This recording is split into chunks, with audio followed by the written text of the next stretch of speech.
I'm exhausted. That's so exhausting listening to that because I'm like, how the fuck am I supposed to be understanding where my flux peak capacitor, estrogen flux, luteinizing hormone, like what the fuck am I supposed to do with all this information?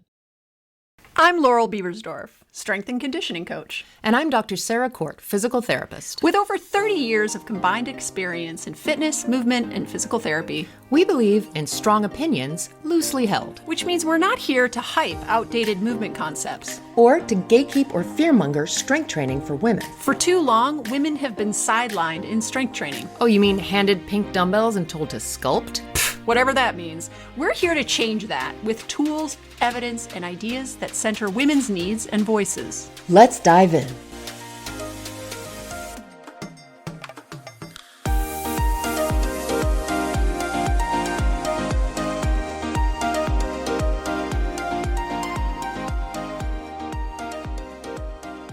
Welcome to the Movement Logic Podcast. I'm Laurel Beversdorf, and I'm here with my co-host, Dr. Sarah Court.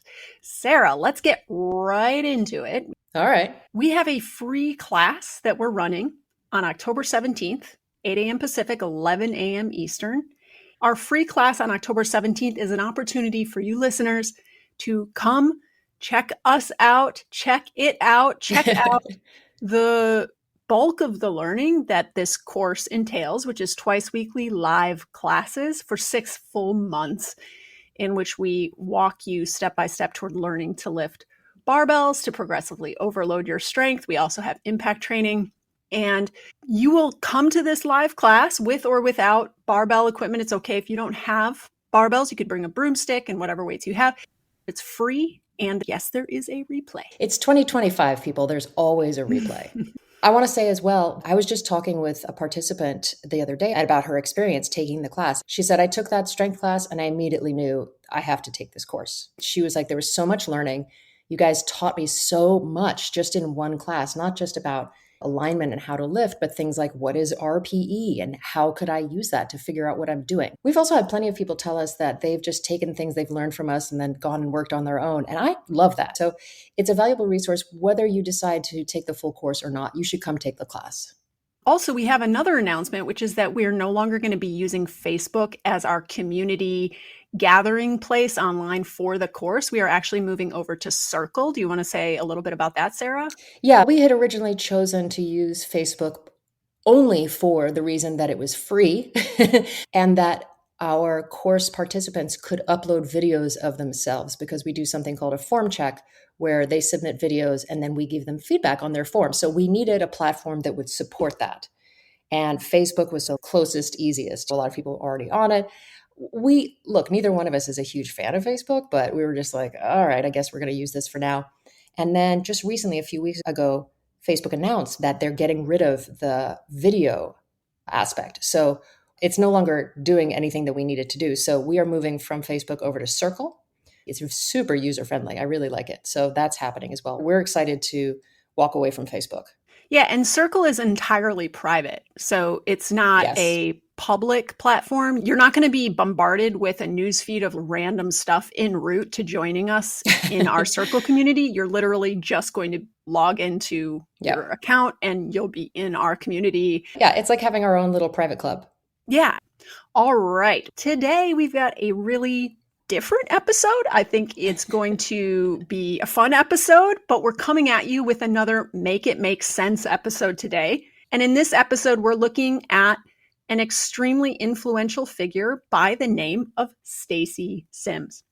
So if you know who Stacy Sims is, it's probably because she made this very famous statement, women are not small men, which she says that she used when she was teaching at Stanford, but she also debuted publicly in a TED Talk from 2019. There are a lot of trends for women's exercise that we see on social media that she has either created or supported, like cycle syncing, don't train fasted, don't do zone 2 cardio, perimenopausal and menopausal women should be focused on heavy lifting and sprint interval training. So in our interview with Lauren Colenso Semple, we dig into her major claims. If you haven't listened to that episode, Lauren Colenso Semple is a researcher and science communicator who specializes in female physiology, exercise, and nutrition. And she also has a fascinating debate with Stacy Sims to provide a counter argument to a lot of Sims' claims. And you can listen to that conversation on the Docs Who Lift podcast, which we will link in the show notes.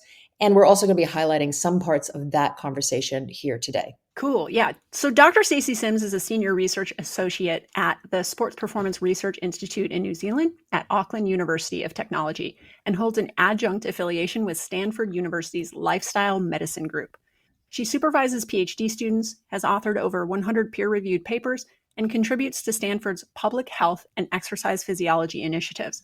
Sims is the author of Roar, written in 2016, and Next Level in 2022. I believe she has updated Roar. There's a new edition that I think was released in 2024, last I checked. Okay. She also delivered the viral TEDx talk, Women Are Not Small Men, in 2019. She's a former professional cyclist and endurance athlete and frequently appears on podcasts and public platforms discussing women's physiology, training, nutrition, and recovery. Before we go on, I do want to clarify something about her research. And this was something that we actually learned in our interview with Dr. Lauren Colenso-Semple. Sims has authored over 100 peer-reviewed papers, which is a substantial academic output, no question. But it's important to understand what type of papers these are. Many of the papers are what are called narrative reviews, position statements, or mechanistic syntheses. And these are all really valuable for summarizing what is known at the moment. So looking at all the research that's currently out there on a topic, summarizing it, and then proposing possible new directions for research or possible new frameworks or ways of thinking around this topic. So this is a type of paper that sits lower on the evidence hierarchy, right? Randomized control trials are the gold standard type of research that you can do. And then we have meta-analyses and systematic reviews, which take all the trials that have been done and synthesize that information for you. Mechanistic papers, which describe biological pathways, for example, how estrogen affects muscle metabolism, those are hypothesis generating, right? They're telling us, okay, this might be true at a cellular or molecular level, but it doesn't then confirm how these mechanisms play out in real world training outcomes, right? You have to extrapolate a great deal to then say, okay, that means this. She leans heavily on those types of papers. She really does, and we're going to talk about that. Sims has also co-authored some RCTs, right, randomized control trials, particularly with endurance athletes, but many of her most popular public claims, like cycle syncing, discouraging fasted training, or prescribing specific training intensities for women by their decade of life, these are extrapolations from mechanistic reasoning, and these have not been directly tested. And we see this come through really clearly in her conversation with Lauren Colenso-Semple on Docs Who Lift. They debate these topics and others. And Sims continually comes back to mechanistic studies and the nuance that is found in their data, which is, sorry, I just have to, for a second, calling it nuance. It's like saying, let's say 100 people get COVID and one of them, their big toe hurts. And then you're going to be like, that's some nuance, like one person's big toe hurt. If you were going to say, is this a side effect from getting COVID? No, because it happened to one person. So this idea that it's nuance. Yeah, she would use her anecdotal Yes. experience working with certain athletes to add, quote, nuance. But we know anecdote is not evidence. It's not evidence. And then she also says on that podcast episode that she does not like meta-analyses, which is, again, when a group of studies are looked at together, again, because they lose nuance. But that's the point. You filter out the most unlikely, most random, so that you get where the vast majority effect is taking place. That's the whole point. On the other hand, Lauren Colenso-Semple believes that, yes, in the world of academia, these smaller studies are interesting and they provide direction for future studies to go, but they should not be let loose upon the general public as actionable advice, and that we need to wait for these larger sized randomized controlled trials before we start making large scale proclamations. Yeah, and I'd like to also clarify her rise in influence. Sims' rise to prominence has been driven largely, we think, by her skill as a communicator. Her trademarked tagline, quote, "Women are not small men," has become a rallying cry for re-examining exercise science through a female lens. There's also her books and the many dozens of podcast appearances. I think I found at least 60 that showed up in Apple Podcasts. There's probably a lot more from smaller podcasts. These have shaped public understanding of female physiology far beyond academic settings. But here's the thing: TEDx talks, trade books, these are actually designed to inspire and persuade, not necessarily to meet the rigorous evidentiary standards of something like a systematic review or a randomized control trial. It's also notable that while Sims, who is a former professional cyclist, often will describe her work or her message as being aimed at female athletes or highly active women, when you listen to her, especially on these podcasts that we're going to share with you today, major podcasts that get millions of listeners, she almost never qualifies this when speaking to these more general audiences on these major podcasts. And that, for us, that raises an important question. When highly specific, actionable recommendations about nutrient timing, when women should eat, how much of a certain macronutrient they should eat, training intensity by decade, when these are presented without this context that she's speaking to these highly active women, when she doesn't contextualize that to millions of listeners, many of whom, if we just look at the stats, may not even be exercising at all, how are these listeners supposed to know whether this advice is relevant or appropriate for them? I also just wanted to add, I read her book Roar a little while ago. I don't remember it super clearly, but I remember thinking, because there's a lot of nutrition advice presented in there. And I remember coming away thinking, man, this lady really wants me to drink tart cherry juice. Every time you turn around, you're supposed to be drinking tart cherry juice. And I also came away with the impression that this is for people who can afford this.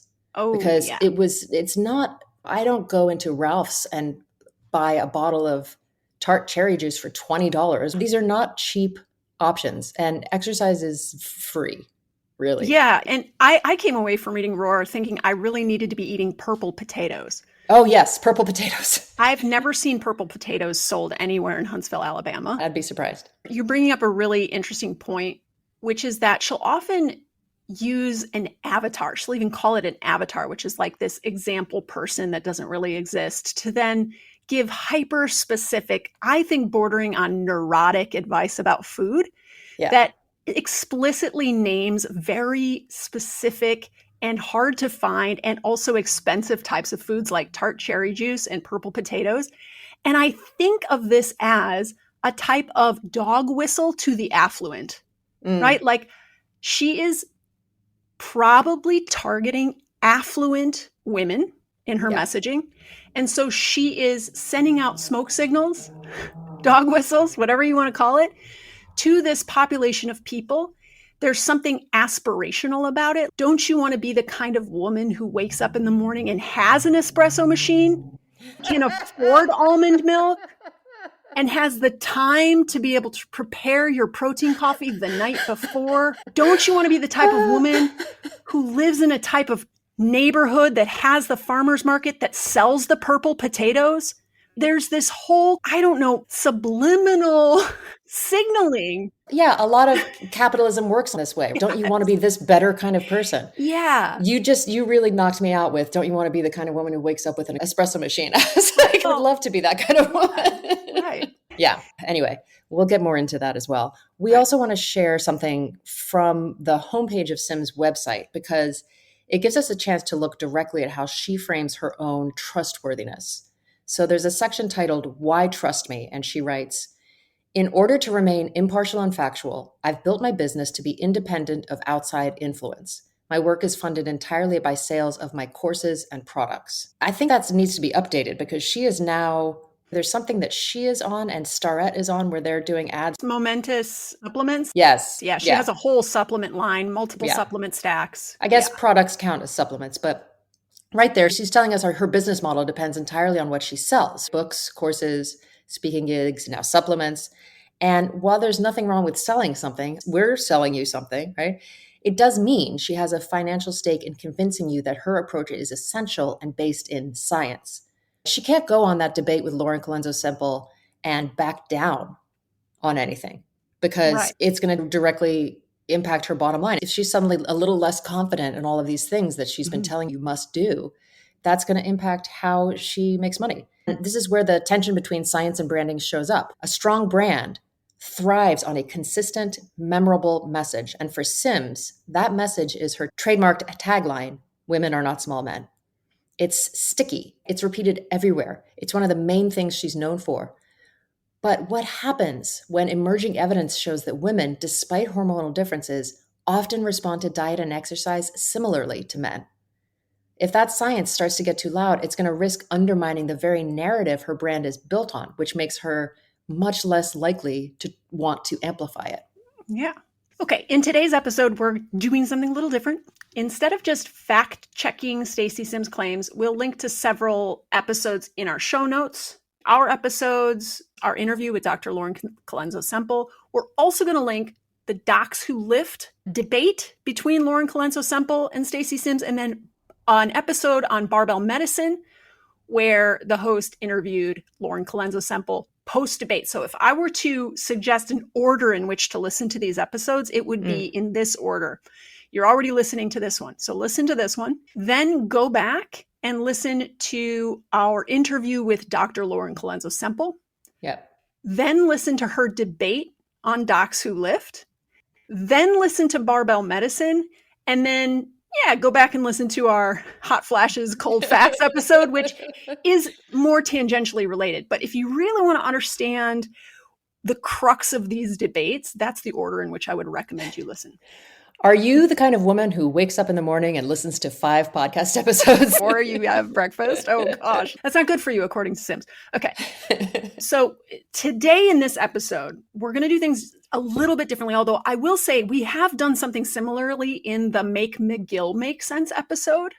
What we're going to do is we're going to focus on how Sims communicates. We're going to listen to clips from 2 major podcasts that she has gone on recently. We're going to listen to how she's communicating her ideas, not just the factual basis of them, but how she delivers them. And we're calling this her rhetorical playbook. We're going to listen for the strategies that Sims uses that makes her message resonate so strongly with her audience of women. Women who care about their health, who are looking for answers, and who want to trust that they're getting advice from an authority. We think that it's in being able to spot these strategies, it's like a survival skill in 2025. If you think about it, we already know how to protect ourselves physically. We buckle up, we lock our doors, we wear helmets when we go on a bike ride, we go to doctors for regular checkups, hopefully. But in a time like now, when misinformation is spreading faster than facts on social media, experts are doubling as influencers and influencers are doubling as experts. And the wellness industry is constantly monetizing our anxieties. We need to get a lot better at protecting our minds. Yeah. And it's tough. Humans are very gullible, which is another way to say we're wired to be persuadable. And it's not a flaw. It's actually a feature of our evolutionary success. We have evolved to trust confident storytellers. This helped us survive. Stories about how to eat without getting poisoned or use this stream, not that one. And stories and shared narratives helped us learn like a heuristic of how to protect ourselves from all the many things that could possibly kill us. And we pass that information down in this storytelling manner. We're wired to pay attention to things that might hurt us, and we're wired to be influenced. That same wiring that has ensured our survival for millennia today makes us really vulnerable to charismatic influence and emotionally charged marketing. So this episode is about building a mental filter, a way to notice not just what's being said, but how it's being packaged and sold to you. Because if you can spot the tactics, things like black and white framing that makes things sound simple and certain, or urgent warnings that make it feel like your health is at risk if you don't act now, or the flood of sciencey jargon that signals authority while making you feel like you're totally lost and you need this expert using these words to translate it all for you. The thing about learning about these tactics and being able to spot them is you suddenly don't have to be an expert on every topic to know when you're being manipulated. So we're going to have a little fun with this, okay? We're going to gamify it. Sarah, have you ever played a drinking game at any point in your life where you watch a show and then every time you hear a word or expression, you take a drink? Yeah. That's the game we're going to play. But instead of listening for particular words or expressions, we're going to listen for these different rhetorical strategies, these persuasive moves that Sims and often also the podcast hosts use to make their points land. And if you've been listening to our show for a while, some of these tactics will be familiar to you because we highlight them in other episodes. Some of them might be new. The way it's going to work is we're going to play you clips from two major interviews Stacy Sims did, one on the Mel Robbins podcast and one on the Huberman Lab podcast. Now, if you're not familiar with these podcasters, Mel Robbins is a best-selling author and motivational speaker known for her high energy, take action now style. Andrew Huberman is a Stanford neuroscientist who translates brain and physiology research into very detailed, protocol-driven advice. Both of these people have massive audiences. So know that what Sims says on these shows reaches millions of ears. We want you to play this little drinking game, but we're going to say as a caveat, you should probably choose something that is non-alcoholic. Or just take small sips. Yes, really small sips. You're going to notice these tactics a lot. You might regret picking up that bottle of vodka. Yeah. So grab maybe a tea, a coffee, sparkling water, or a beer. But as Sarah said, take small sips. You're about to start spotting these strategies in real time. And once you hear them, we hope you won't be able to unhear them, which we hope makes you better at spotting them everywhere on the internet, because these tactics are not unique to Sims. They're a staple of persuasive marketing. But let's back up for a second. We've been talking about spotting rhetorical strategies, but what do we actually mean by that? Do you want to talk about rhetoric? So first of all, rhetoric itself is not a bad thing. It's not manipulation by default. It's just the act of persuasion using language. Rhetoric is how we package ideas. It's the way that we dress up information so it makes an impression and moves people towards action. This podcast is rhetoric. It's everywhere. It's in advertising. It's in politics. It's anywhere where people are actively being convinced of something. So if you want to think critically about claims, it's not enough to just focus on what is being said. You also have to pay attention to how it's being said. And here's the thing. None of us can be experts in everything to be able to parse every claim and separate science-based information from misinformation. But we can get better at noticing the delivery. We can practice spotting the patterns and emotional hooks that make information feel urgent, convincing, or trustworthy, whether the evidence actually supports it or not. And this can go a long way towards preventing you from completely falling for really convincing sounding garbage. So we're going to start with 3 rhetorical tactics that we've actually talked about before in past episodes. The first one is called appeal to authority. This happens all the time. Do you remember Lauren Fishman? We made a post and he didn't like it. And he said, I wrote this paper with these researchers from New York. I don't even remember where he Harvard. said, but his first thing was like, but I work with these professionals. And we're like, it doesn't mean your study is correct. He likes to hit people over the head with appeals to authority. So appeal to authority is when someone leans on their credentials or status, right? I'm a Stanford scientist. I've worked with thousands of athletes to make their point sound beyond question. And while it's not always a red flag when someone shares their credentials and experience, you want to know that someone is qualified. Just remember that having the experience and credentials doesn't make a claim automatically true. It's relevant to know that someone is uniquely qualified to speak on a subject. Stacy Sims is certainly qualified to speak on the topics of female physiology and nutrition. Contrast this with, for instance, her podcast host, Mel Robbins, who isn't a trained therapist, yet gives mental health and relationship advice as though she were. Or Andrew Huberman, who is a neuroscientist, but also often dives deep into hormones, metabolism, and nutrition protocols, areas outside his formal training, and gets a lot wrong in the process. Sims is qualified to speak on many of these topics, but that doesn't mean that her claims are all evidence-based. So the filter is, you have to ask yourself, is this person qualified to speak on this topic? And if not, have they highlighted it themselves as a kind of disclaimer? And then also, what is the evidence behind what they're saying? Do they tell you where they get their information? Are they drawing from strong evidence, or are they cherry picking studies that support their argument?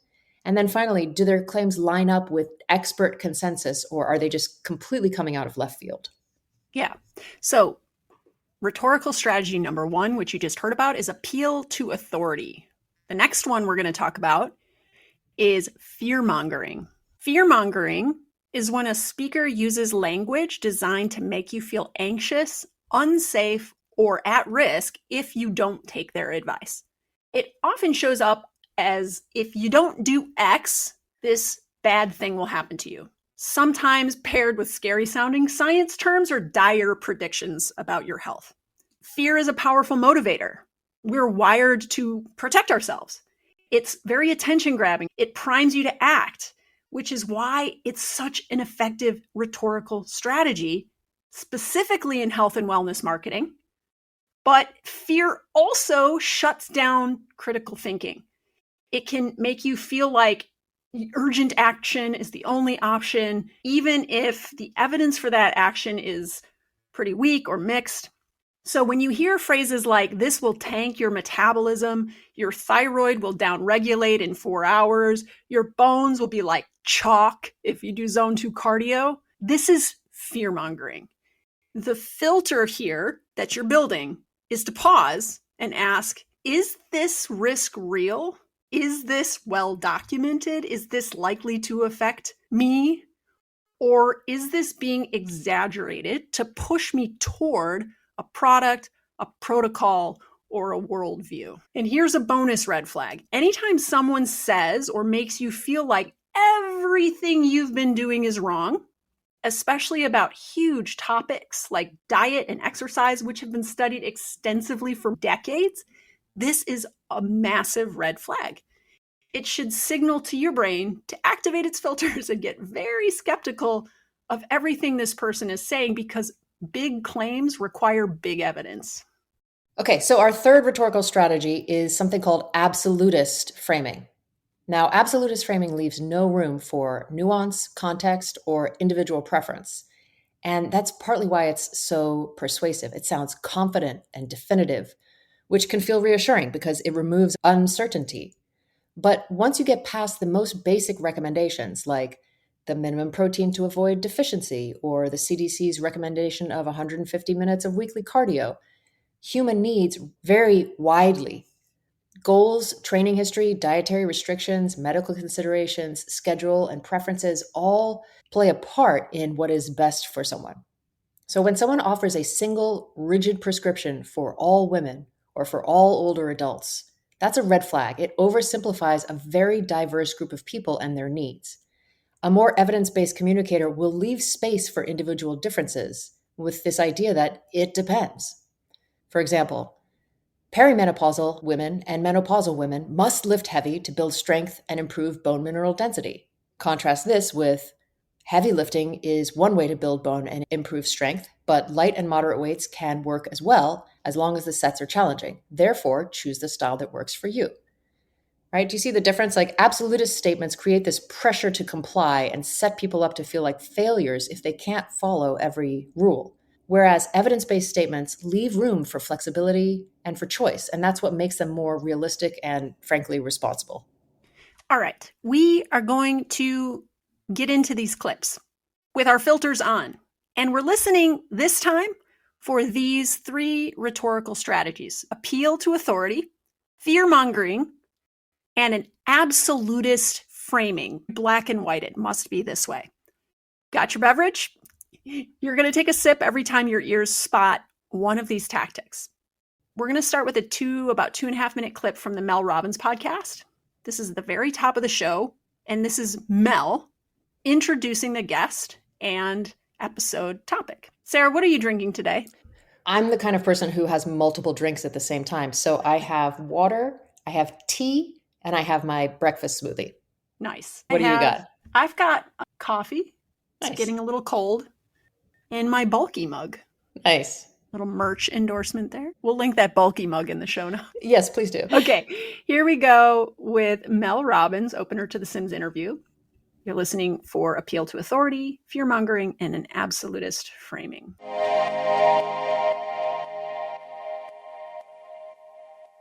Okay, I have a confession. I just learned, I'm almost embarrassed to tell you this, that for the last 40 years of my life, I've been exercising all wrong. And I bet you or someone that you love have too.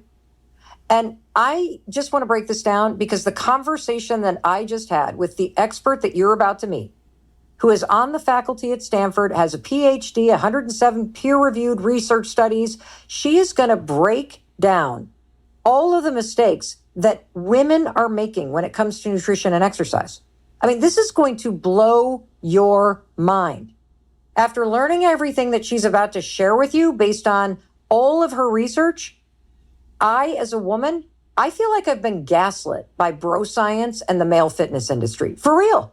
Like literally all of the things that I've been doing that work for guys don't work for women. And you need to understand this.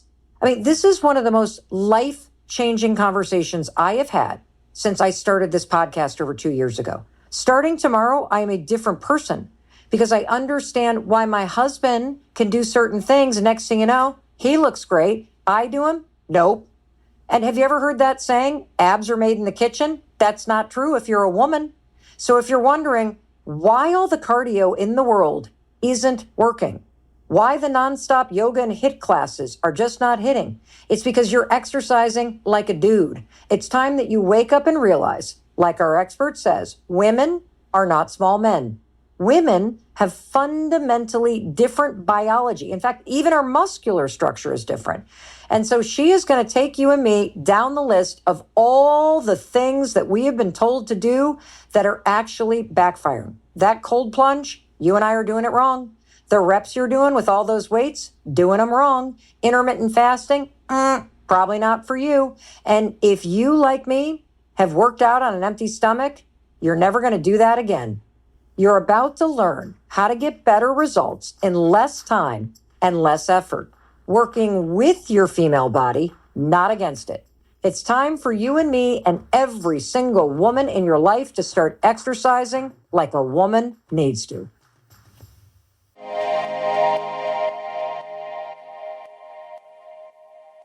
I don't know about you, but I'm drunk. I'm feeling very hydrated. I mean, the one thing that's really interesting, I had never actually listened to the Mel Robbins podcast before I listened to this episode, so she's completely new to me. She's very, I don't know if this is something she does in every episode with every person she interviews.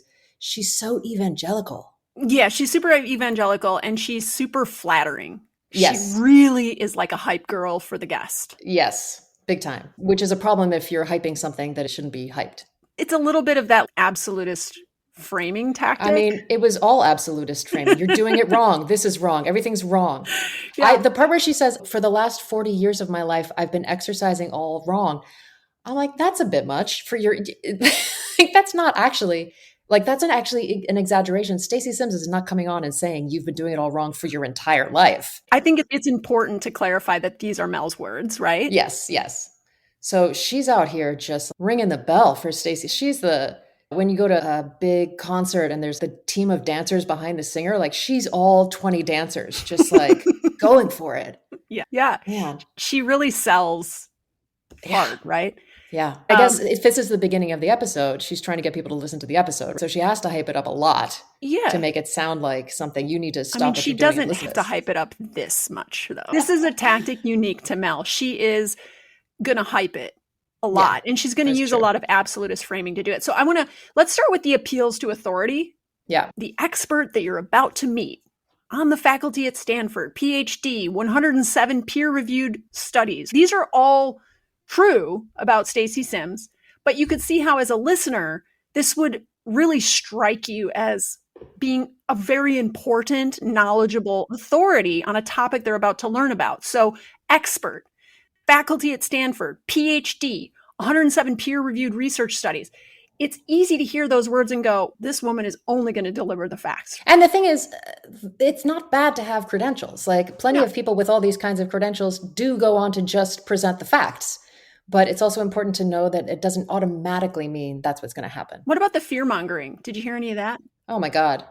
I've been exercising all wrong. Women are making mistakes when it comes to nutrition. You're doing the cold plunge wrong. You're doing too many reps.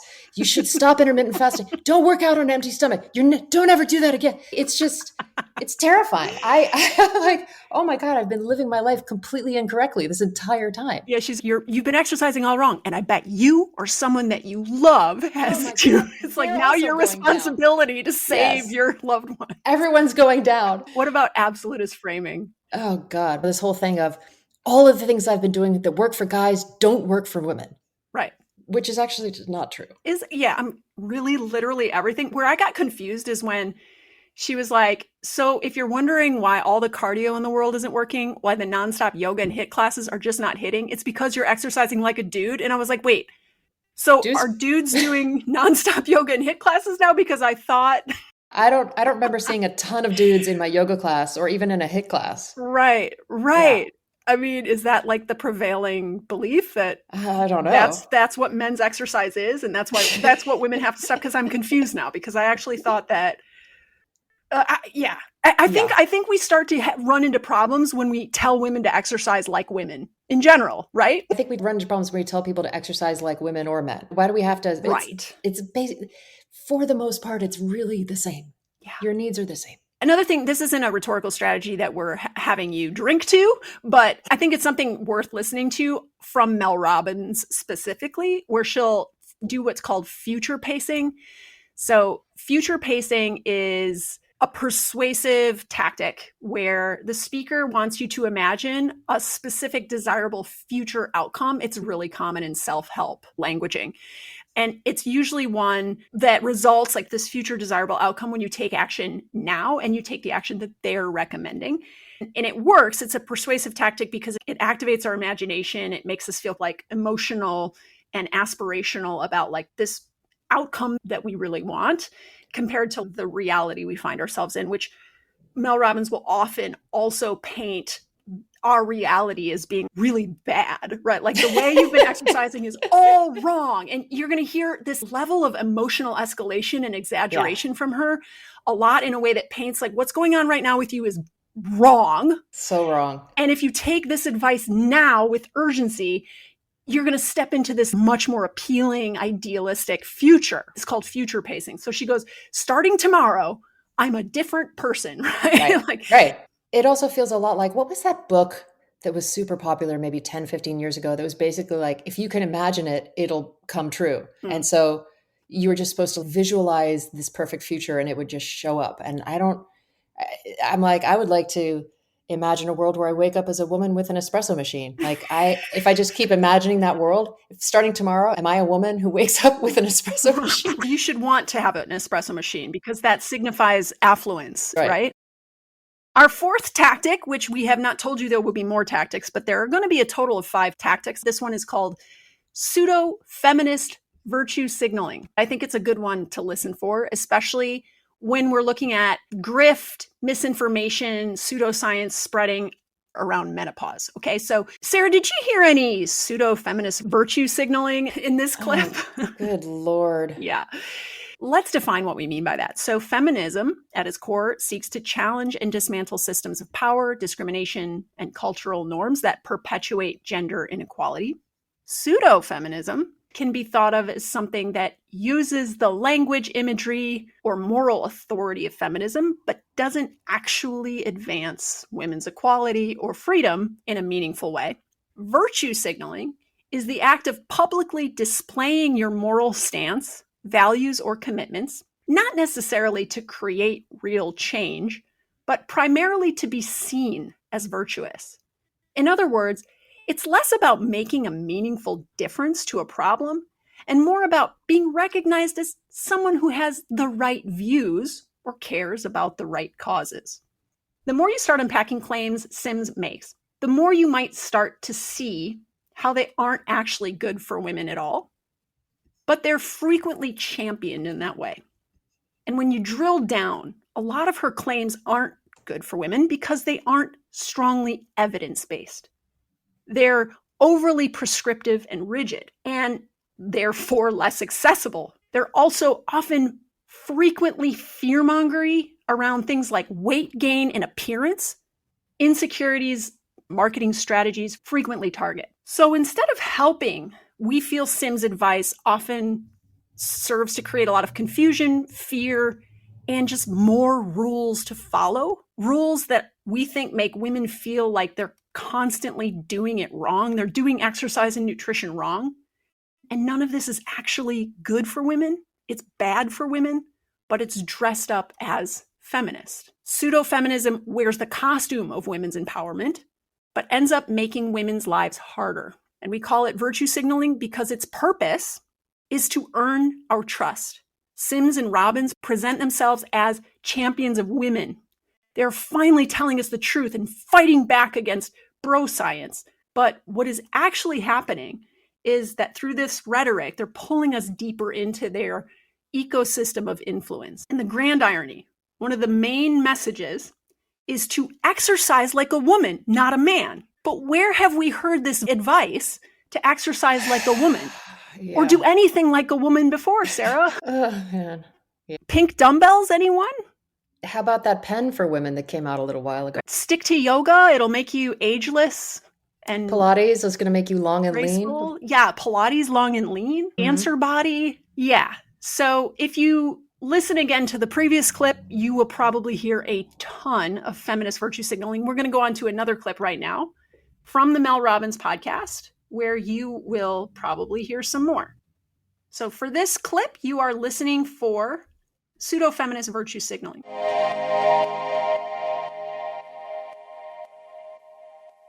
And I was teaching about sex differences in training or high performance. So I would start it with women are not small men. And people are like, well, of course not. Like, that's, women aren't small men. But what I mean by that is everything from what happens in utero until we die is different for women than men.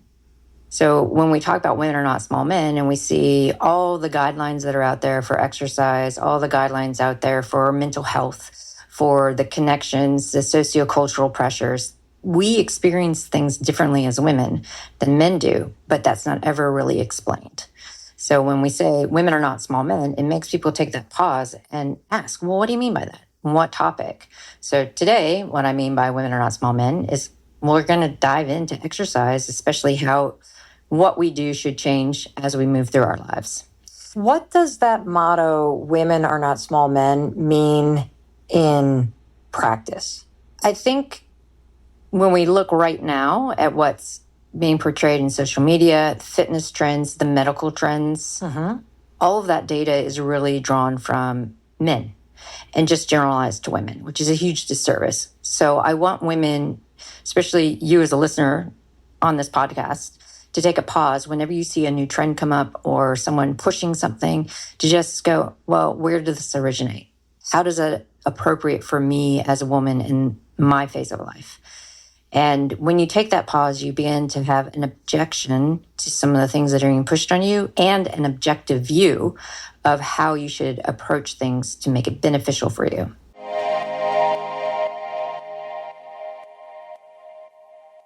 Any pseudo-feminist virtue signaling in that clip? Basically the entire thing, right? Yeah. It's this whole women's exercise is completely based on men and we need to figure out what's good for women. And there's been no research on women. Which is not true. Not true. There's a lot more on men, but there is research on women. Yeah. We'll link in the show notes a clip that I just saw today from Dr. Colenso Semple, where she outlines the fact that no one's disagreeing that there's a lack of research on women, but there isn't no research on women. And when given a choice between drawing from mechanistic models, rodent data, both of which Sims leans heavily on for her claims, and research done on men, the best of the three is the research done on men.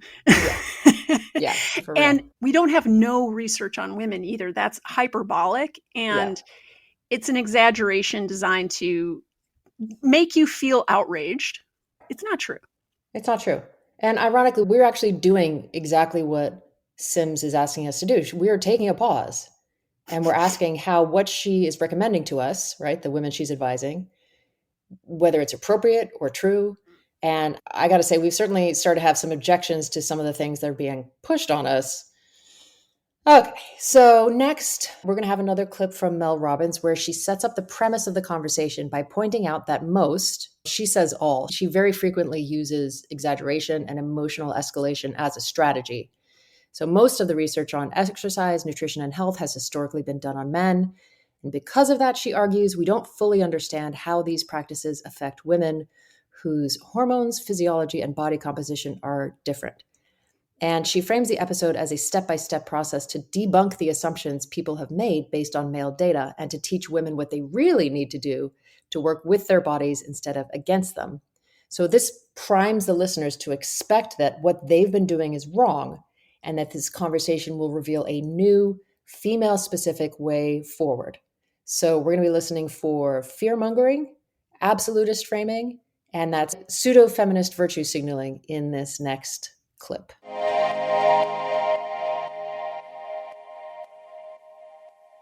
So, what's the most common mistake that women make by following male-centric fitness advice? They don't get any results, and they end up what we call tired but wired. I mean, if you look at most women who make a point to get up, do some training, go exercise, and it happens so often after 4 weeks of following the same kind of training program as their male partner has gotten leaner, fitter, better cognition, focus, all of the things that you want out of fitness. And the woman's like, how come I'm fatter and tired and I don't have any increase in my fitness like my partner does? And I see it all the time. And I'm always explaining, well, one, your partner might get up and go fasted training. Women's bodies don't respond well to fasted training. What's fasted training? I don't even know what the heck this is. Fasted training. Fasted training means you're not having any food before you go do exercise. Oh, so that's what I would always do. Yeah. I would always literally I'm going to eat after because my husband would eat after. And then we would, my mouth is on the floor. You can see this on YouTube, but as you're listening, I'm processing this because I'm thinking how often I've been pissed off at Chris, my husband. Yeah. Because we will take on some challenge together. And I'm like, this is not fair. Yeah. How is it that this is actually making you lose weight and I feel like I'm puffier and fluffier and tired and pissed off? Yep. And I'm following the same steps. I'm doing the intermittent fasting. I'm not eating beforehand. I'm slamming the thing after. I'm doing that. And I'm like, what the hell is going on? And this is because he's male and I'm female. Yep, exactly.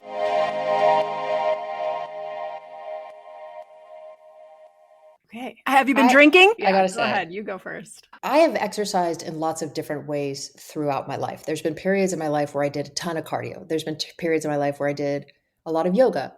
There's been more recently periods where I did more strength training, and then I got into heavy barbells. I gotta say, no matter what type of exercise that I was doing, I never came away feeling puffier and fluffier and fatter. Yeah.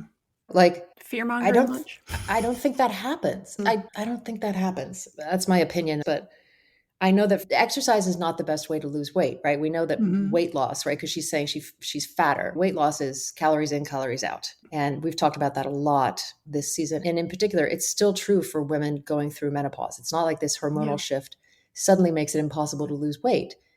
I don't know what's going on here. Yeah. I think that they are playing into insecurities that already exist with women who feel that they don't understand why they're putting on weight. Yeah. And their whole solution to that is that you need to exercise like a woman and stop exercising like a man. What I find so ironic about all of this is that most people aren't exercising at all. And they're just layering on a ton of confusing, overly complicated and fear-mongering messaging. Yeah. If I didn't know what I was doing before, I sure don't know now. Exactly.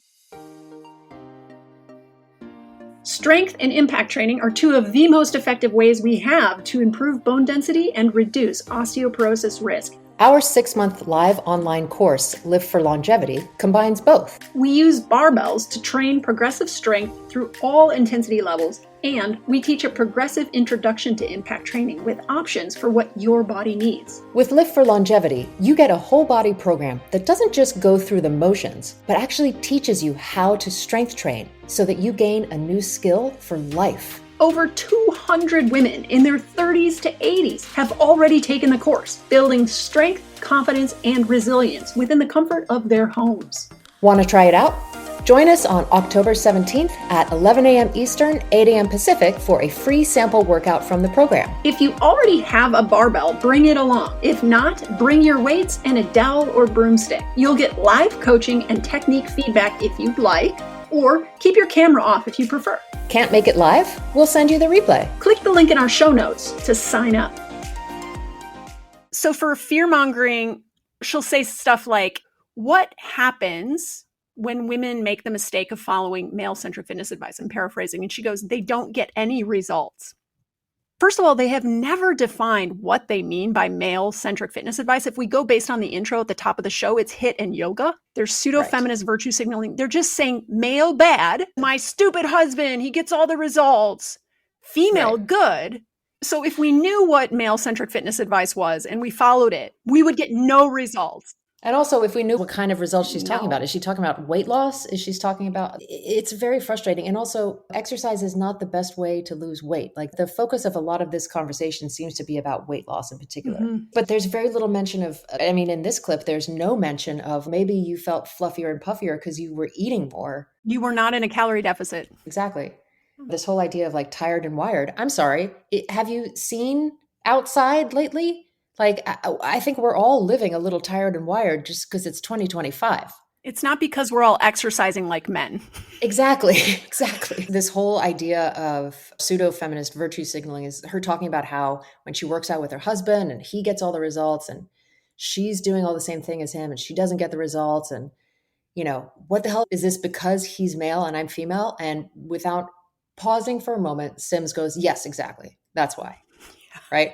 Like it's the way you're exercising is wrong because you're doing men's exercise. The same way we were previously using men's pens and we needed a woman's pen. This whole pitting people against their partner, maybe there are other things going on in the couple's dynamic. Like women tend to do more housework than men, that women tend to do the bulk of the child rearing. The emotional baggage. And so are they maybe using that dynamic in a domestic relationship to then slide in there that actually why you're feeling this way is because you're exercising like a man? It's real slick. It really is. There was this old Chris Rock joke about listening to all the side effects of a medication, right? And you're just listening for the thing that sounds like you. They will always list so many things that eventually you're like, oh yeah, that's me. And so they'll say something like, do you wake up in the morning and go to bed at night? And you're like, oh my God, that's me. Yeah. It's like this. It's, are you tired? Yes. Are you wired? Sure. Do you feel puffy? Sometimes. All of those things could be for any number of reasons. And they're saying it's because you exercise, right? It's because of how you're exercising. And yeah. Most people listening don't exercise. Aren't exercising. Exactly. All right. So I also want to talk about this claim about women not putting on as much muscle when they train fasted. This claim does not hold water. Muscle mass has been tested in fed female populations and fasted female populations, and it's basically the same. And this is an area that Dr. Colenso Semple specifically challenged Sims on in their debate on Docs Who Lift. Sims says that she's following the evidence and that she has studies that show that fasted training is not good for women, but these studies are likely case studies or pilot studies, not our gold standard RCTs. And she also speaks of a case study of someone she's working with who switched to fed training and saw immediate results. And in their debate on Docs Who Lift, Lauren counters that she's taking acute data and hypothesizing about chronic situations or potential pathology outcomes. In essence, that there is not sufficient evidence to make these all or nothing statements that she often makes, and that it's not appropriate to make these sweeping statements to the public. So to summarize, in reality, women don't need pseudo-feminist virtue signaling or outrage. What they need is clear, evidence-based guidance that lowers barriers to exercise, makes nutrition simpler, and leaves women feeling capable rather than fragile.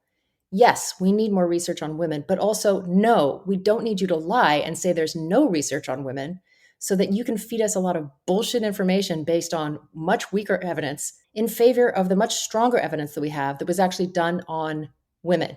This all or nothing women versus men approach basically serves Stacy Sims' bottom line. but it doesn't serve women generally. Yeah, because if she were taking a feminist approach, she would try to make exercise very clear and simple and accessible. Yes, she also wouldn't be telling me that I need to drink tart cherry juice and eat purple potatoes, when the reality of that for the vast majority of people is laughable. Yeah. Okay, next we're going to listen to a sample clip from the Huberman Lab podcast. You're going to listen for the aforementioned tactics, and also listen for how her rhetorical approach on Huberman is very different than the one she employs on the Mel Robbins podcast. She's savvy. She knows that Huberman's audience is not Robbins. Yeah. The feminist virtue signaling becomes much quieter. Yeah. It's also likely that each host pulls a different strategy out of her just by the nature of how they engage with her. Yeah. Huberman, to me, is someone who's obsessed almost to an addiction with optimization. And right. So it seems like a lot of his questioning of her was about like, what's the best? What's the best? Yeah. What's the routine? What's the protocol? What do we all need to be doing? Yeah. He was very much about like, okay, give me the information. 100%. Yeah. Okay, so for a little context in this next clip, Huberman asks Sims about intermittent fasting. Intermittent fasting is an eating pattern that cycles between periods of eating and periods of not eating, fasting. It doesn't tell you what to eat. It just specifies when to eat. And research shows that intermittent fasting is not inherently better for weight loss than other approaches. The main reason it can sometimes be helpful is because it can help some people eat fewer calories overall, which is what you need to lose weight. You need to be in a calorie deficit. Yeah. If it doesn't help someone sustain a calorie deficit, it won't lead to weight loss. In his follow-up question around this topic, Huberman, in true Huberman form, is searching for protocols, drills down very specifically to ask if shifting the eating window later, starting at 11 a.m. or noon, might avoid problems. So he wants to know exactly how to time eating for maximal effect. Now, when you listen to this clip, you're listening primarily for fearmongering and absolutist framing, but you're also going to be introduced to another strategy, and you might be able to pick up on what this strategy might be about.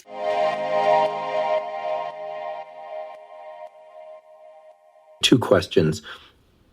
Is there a protective effect of starting the eating window? And here I'm asking for both men and women, starting the eating window at, say, 11 a.m. or noon and ending it a little bit later. So not a 6-hour eating window or 7-hour eating window, but extending that to 8 or 9 p.m. Under those conditions, do you still see the obesogenic effect? Yes, because we're looking at the way cortisol responds. We know cortisol has lots of fluctuations throughout the day, and it peaks about half an hour after you wake up, right? So if you're having that cortisol peak half an hour after you wake up, but you're not eating, then that is that higher baseline sympathetic drive for women. For men, it's not the same. So when we're looking at that obesogenic outcome, the actual timing hasn't been tested yet to see how can we expand or contract that eating window for men.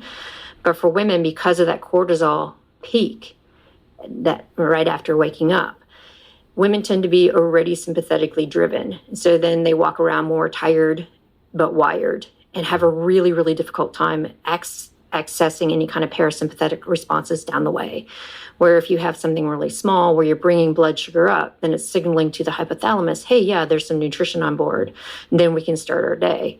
So again, it has to look at that circadian rhythm and those hormone fluxes, which people don't really either understand or talk about, because all of our hormones flux through the day. And so you have to look at where's the peak of cortisol, how does estrogen flux, how does luteinizing hormone flux, progesterone, all of these things that have this tight interplay. And the more we're doing the hormone research and the more we're understanding these perturbations and how important it is to fuel for it, to stay out of any kind of low energy availability stance.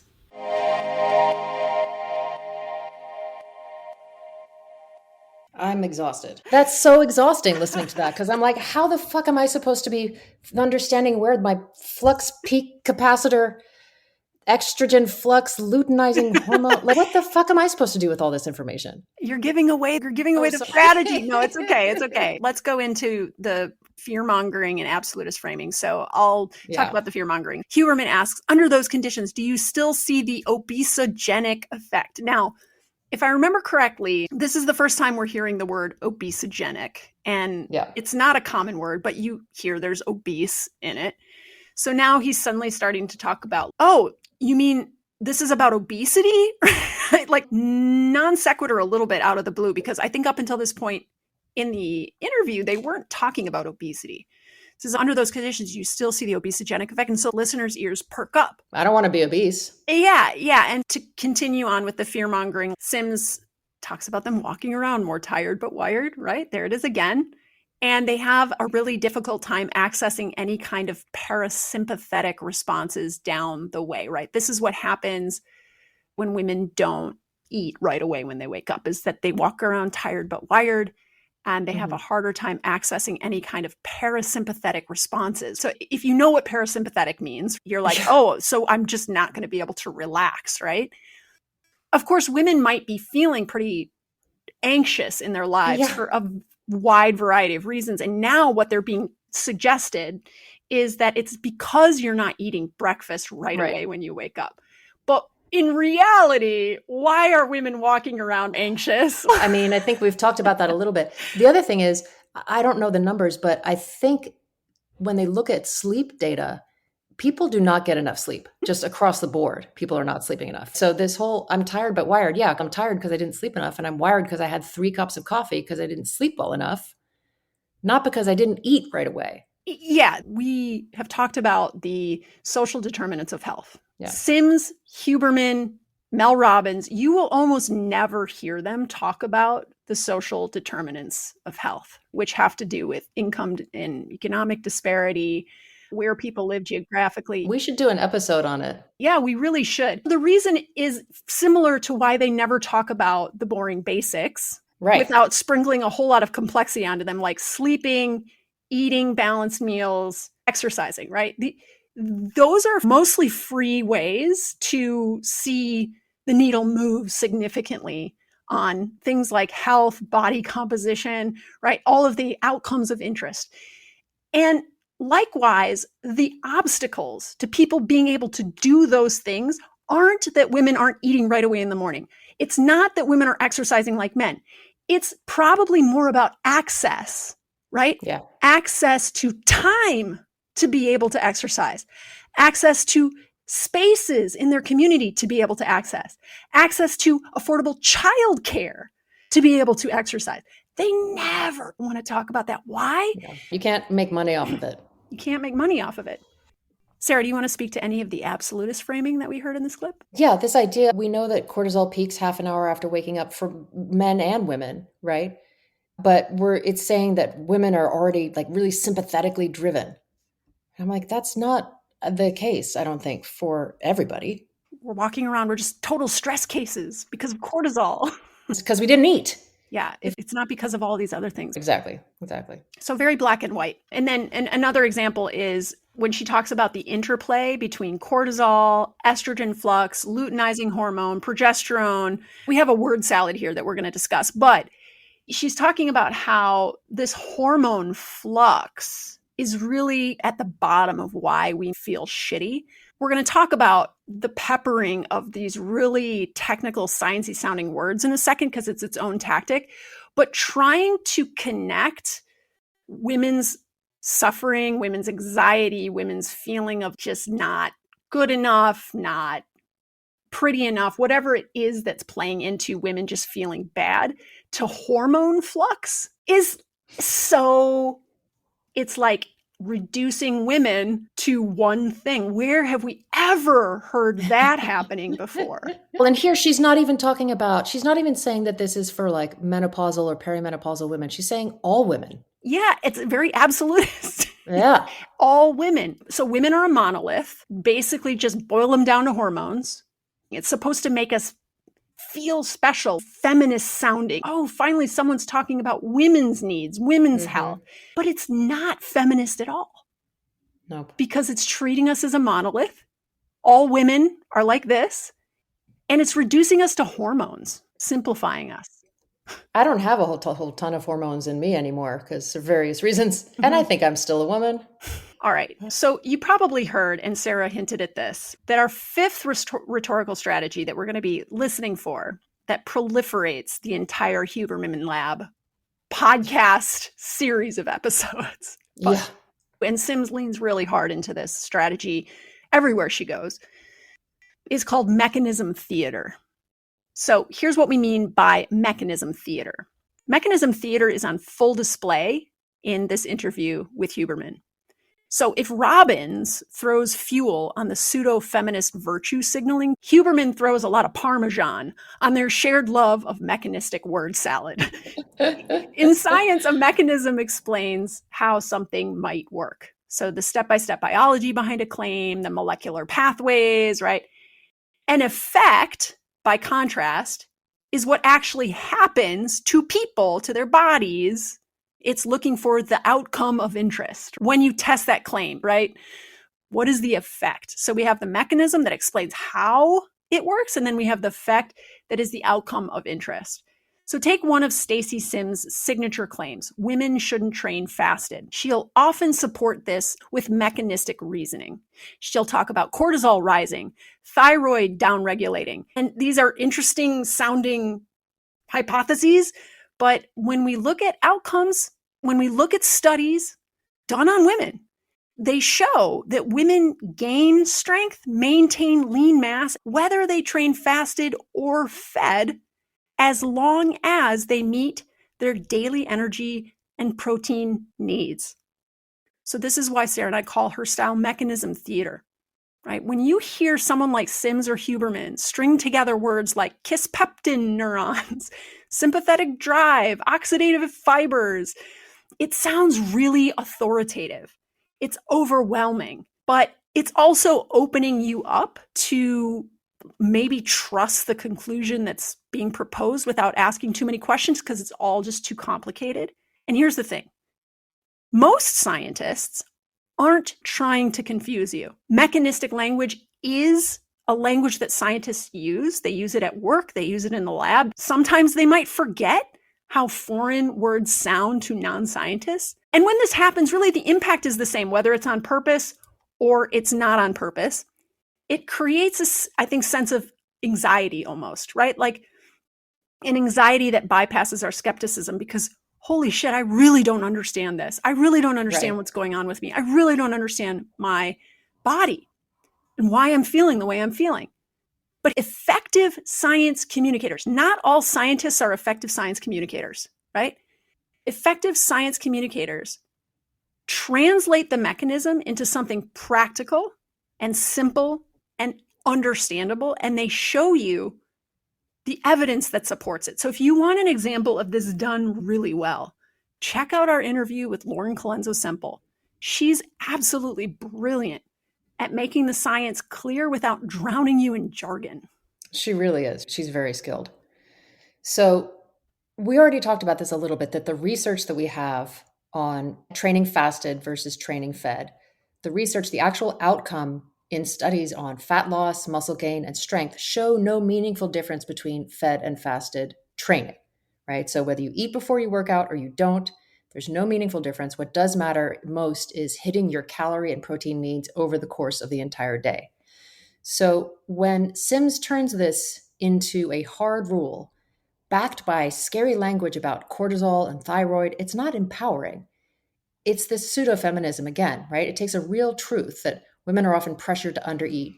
It wraps it in sciencey jargon and uses it to sell you even more rules around food, right? And so what we end up with is more control, more anxiety around what we should be eating and when, not less. I definitely have found in her work that it's a little dog whistly around eating disorder kind of language. She does not recommend any sort of eating disorder behavior. I want to make it clear that's not what I'm saying, but she dips her toe in some of that control language or some of that controlled thinking of, I'm going to wake up and I'm going to have this little thing, and then I'm going to do this, and then I'm going to eat this little thing, and then I do this thing, and this is my snack. And as a former eating disordered person, there's something very enticing about that, like tight control over what exactly you're eating when. And I could certainly see it as an easy, slippery slope. But the thing is, if we go back to this pattern of truth plus a mechanism plus a fear plus a rule, you start to see this pattern everywhere. And then if instead you follow people who stick to the evidence, Colenso-Semple, you'll see the difference between education and rhetoric. The bottom line is pick fed or fasted training based on what helps you stay consistent and meet your daily nutrition goals. Yep. That's it. If you really don't like eating first thing in the morning, don't do it. If I eat before a hike, I have such a hard time on the hike. So I don't. Maybe I'll have a banana. Like, it doesn't matter. Yeah. And then one last thing, we're going to talk about this again a little bit later, but Sims repeatedly conflates fasted training with something called low energy availability.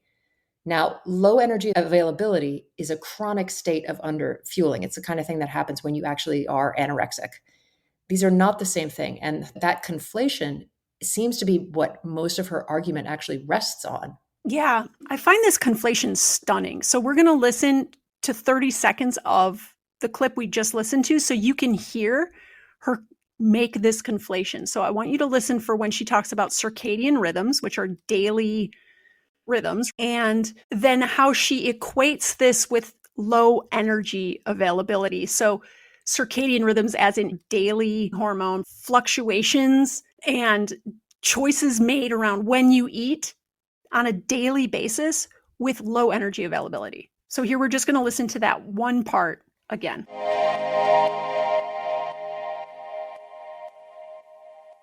So again, it has to look at that circadian rhythm and those hormone fluxes, which people don't really either understand or talk about, because all of our hormones flux through the day. And so you have to look at where's the peak of cortisol, how does estrogen flux, how does luteinizing hormone flux, progesterone, all of these things that have this tight interplay. And the more we're doing the hormone research and the more we're understanding these perturbations and how important it is to fuel for it, to stay out of any kind of low energy availability stance.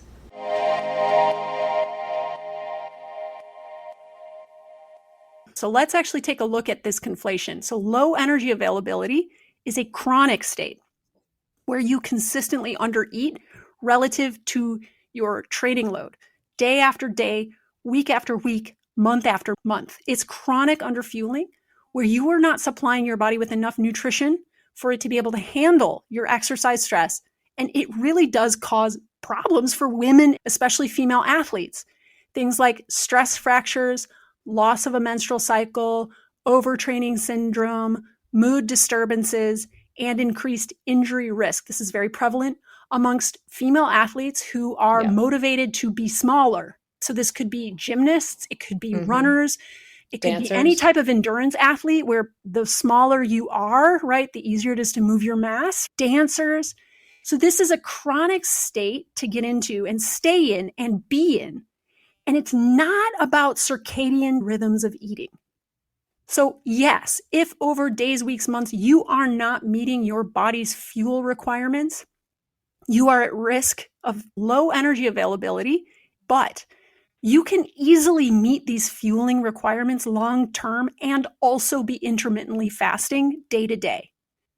Just because you don't eat breakfast before your workout does not mean you are at a risk of low energy availability. Yeah. Like the irony is that Sims seems to be taking the mechanistic effect of low energy availability that puts you at risk for lots of different injuries. She's taking this mechanistic effect of low energy availability and mapping it onto a single fasted workout. But it's classic pseudoscientific marketing strategy. It's making me remember in the Yoga U episode where they're talking about the kind of breathing problems that people have who have COPD, which is something like less than 5% of the population, right? I wonder if she's actually confused about what low energy availability is. Like the fact that you're intermittently fasting says nothing about your energy balance. It only says when you're deciding to eat and not eat. Low energy availability is about a problem with energy balance in that there's not enough fuel coming in. So even if you're not intermittently fasting, you can still be in a low energy availability stance. Like she's conflating two things. Yeah. One of which is inherently not good, low energy availability. The other one is just a tool that people use to create oftentimes like different schedules around eating or boundaries around food. And it's not necessarily good or bad, right? It's definitely not the answer to everyone's prayers for weight loss, but it can be helpful for some people. And it's just, I find it I'm like, is she really confusing these two things? All right. Oh. So with these two new filters in mind, we've got pseudo-feminist virtue signaling, we've got mechanism theater. Here's another example from Robbins Podcast. So you're going to listen for fearmongering, absolutist framing, pseudo-feminist virtue signaling, and mechanism theater. So get ready to chug, folks. Oh my God. Here we go. Also listen for, I know this is a lot to listen for, but Robbins is really going to lean into escalating emotional language in this one. Listen for that too.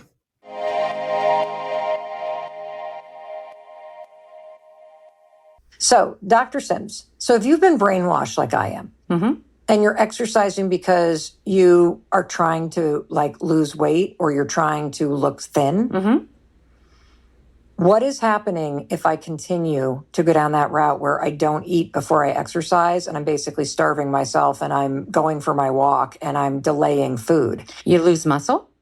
And then the other thing, when we look at women who are late 30s, early 40s onwards, we get a signal to put on more visceral fat. So that's a deep belly fat that's metabolically active that can be dangerous. So I'll see women who are, doing the same pursuit and really proud of the fact that they're intermittent fasting. They're not breaking their fast till noon. They've had their coffee to hold them through. And you do a DEXA. And so what's a DEXA? A DEXA is when you go and you get a complete body scan. So it looks at your muscle, it looks at fat, where fat's put, it looks at how dense your bones are.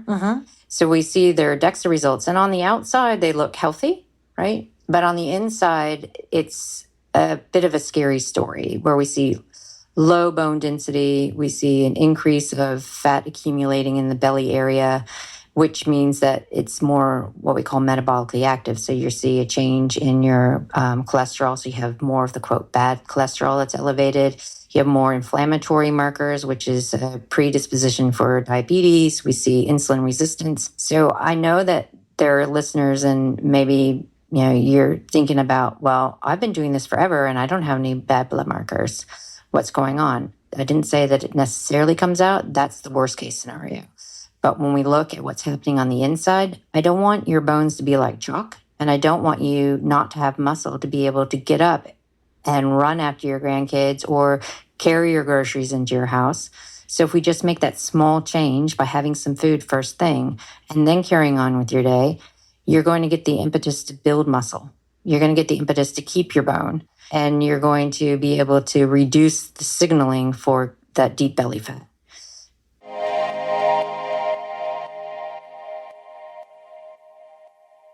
Oh my God. Do you have the clip in here where she talks about skinny fat? I don't think so. No. So I just wanted to say, based off of what I was talking about earlier with a sort of like semi-eating disorder-y language, she uses that phrase skinny fat, which I really hate, because back when I used to work for Equinox, at one point they had a ad campaign that was like, "Are you skinny fat?" And then I think they had to very quickly toss it because a lot of people complained. Yeah, she uses the term skinny fat, I think, on the Robbins interview at some point. Yeah. But Jesus, now so I've got chalk for bones. My muscles are melting off my body. Yeah. I was actually, as one does, I was awake early this morning and I decided to do a little investigating into belly fat and the difference between subcutaneous belly fat, which is just on the surface, and this deep visceral fat, meaning it's around your organs. Yeah.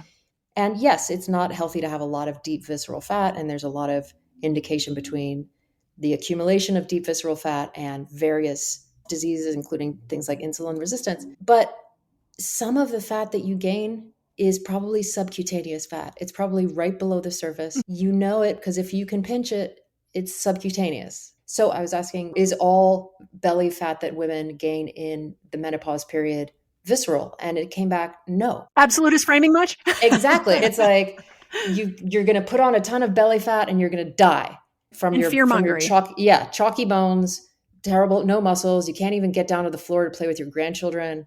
Yeah. Like she says, we get a signal to put on more visceral fat. So that's that deep belly fat, but that's metabolically active. That can be dangerous. Yes. I'm just hearing like metabolically dangerous, visceral fat. Yeah. It sounds terrifying. It's like any amount of visceral fat is going to kill you. So a lot of women do experience during the menopausal transition some shifting of the weight in their body, sometimes towards their abdomen. And that is a true thing. And it is caused by hormones, but it doesn't automatically mean it's all this quote unquote super dangerous visceral fat. Yeah. And also, any of these people that claim to help you get rid of your visceral fat, they're not saying anything new. It's calories in, calories out, and exercise. Yeah. There's no special treatment for this. Yeah, you can't spot reduce fat. You can't choose where on your body to lose fat, unlike muscle hypertrophy, where you can specifically train certain muscle groups to grow. And it tends to be that visceral fat is the most difficult to lose, right? You're going to lose, if you're in a calorie deficit, fat maybe first in your arms or face, and it hangs on a little bit longer, but the way you get rid of it is a calorie deficit. Exactly. It remains to be the solution. So I just want to flag a couple of pseudo-feminist virtue signaling moments. Mel Robbins, she loves this one. If you've been brainwashed like I am, and you're exercising because you're trying to lose weight or you're trying to look thin, right? It's like she's playing on this truth that women have been encouraged to exercise for fat loss, right? But she's escalating it emotionally in this major way. If you're brainwashed like I am, in order to open you up, to sell you on this idea that you really should never intermittently fast, right? And then there's another moment where she's like, if I don't eat before I exercise, and I'm basically starving myself. Right, because I've never eaten before. We're basically starving ourselves. So there's that conflation, which Robbins is picking up on, between fasting and low energy availability. Starvation is truly low energy availability. Intermittent fasting is not, right? We're real confused here, aren't we? She talks about the DEXA scan, right? And how dense your bones are. And then she goes into all this fear mongering around, on the outside, you look healthy, right? But on the inside, it's a bit of a scary story. Low bone density, fat accumulating in the belly area, metabolically active, change in your cholesterol, bad cholesterol, elevated inflammatory markers, predisposition for diabetes, insulin resistance. It's terrifying. Fear-mongering and mechanism theater often work together because a lot of these words, because of how medical they sound, how technical they sound, they're automatically going to read as scary to a lot of listeners, right? Yeah. I don't want your bones to be like chalk. Me neither. I want you to have enough muscle to run after your grandkids and carry your groceries into your house. This is super manipulative, emotionally manipulative language. But let's remember that all of this is wrapped up in the advice that you have to eat breakfast before you work out. That's the solution. It's really slick. But when you take it apart and listen for these strategies and think about it for a second, you don't need to know that the science behind this is very thin. Yeah. You can simply just hear how you're being fear-mongered, how everything is framed in this very black or white way, how you're being hit with a lot of terms, and you can spidey sense that something's not quite fair about how this is being communicated. You're just getting bombarded with all these words, but nobody's actually stopping to explain what any of them mean or the prevalence of any of them, how any of them would have anything to do with whether or not you ate breakfast before you worked out. Yeah. It also feels to me like she's using this as a jumping off point to then get people to be like, shit, I got to go look at her website. I better go take the supplements that you want. Like, it's very much prepping me to be afraid and to go need to buy her solutions. She's speaking to this feeling in my body that things aren't right. She's telling me in words that I don't quite understand, but they sound scary, that I'm in danger. Okay. So far, we have talked a lot about intermittent fasting, a discussion around training fed or fasted. Now we're going to move into some clips about Sims' claims regarding how women should and shouldn't exercise. Now, you probably could hear in the previous clip that Sims might be anti certain types of exercise for women. But before we get into her cardio beliefs, we're going to listen to a clip from Huberman Lab. Huberman asks Sims how women should train generally. Okay. And here you're going to hear a ton of absolutist framing predominantly. So this is how women should train, according to Sims.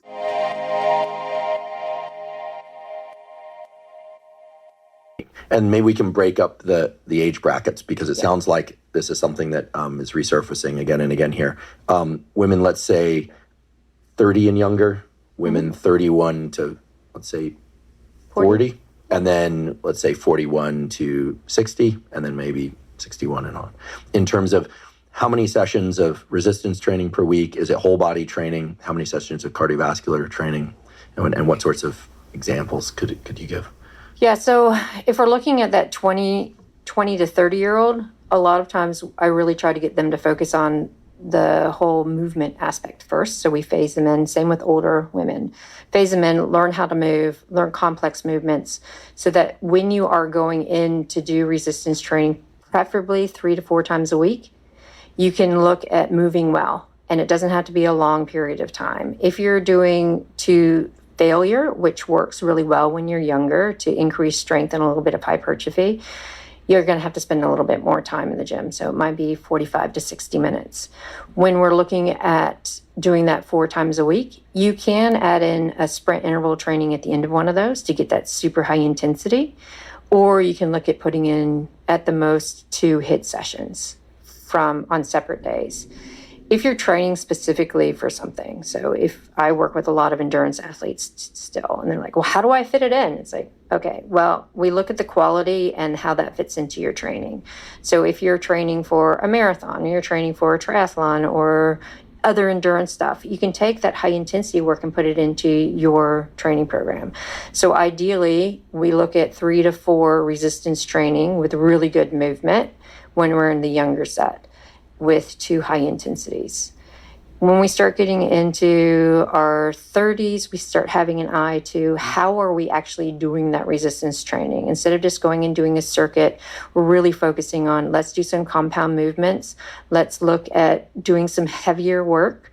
Let's look at how we are periodizing. So we're having 6-week blocks and we're building on those blocks, because we want that base foundation. So when we get to be 40 plus, we can actually go and do our power-based training. If you're in your 40s, you've never done resistance training at all, then we take between 2 weeks to 4 months to really learn how to move well, because there's a higher incidence of soft tissue injury and overall injury as we get into our 40s because of perturbations of estrogen. And ideally, when we get there, we're looking at that around minimum 3 resistance training with compound movements, and either 1 sprint interval or 2 sprint intervals and 1 HIIT in a week.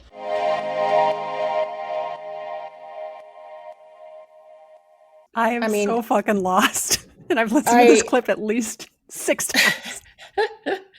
The entire thing is absolutist framing, right? So the entire thing is, yeah. It's just this protocol, right? This is listen in for your age group if you can figure it out. And then once you've figured that out, then listen in for what you should be doing. And that's the answer, period, goodbye. Yeah. Let's review this protocol, shall we? Let's try. So between the ages of 20 and 30, you need to learn movement patterns first. Okay, but isn't that a good idea for everybody? If I don't start until I'm 40, have I lost the opportunity to learn the movement patterns? Yeah, and then do 3 to 4 weekly strength sessions to failure. Oh my God. And I was like, oh, fuck, ouch. Like, they are going to be so sore all the fucking time. 3 to 4. God. That is not recommended. You're not going to be able to do 3 to 4 weekly sessions a week if you're taking every set to failure.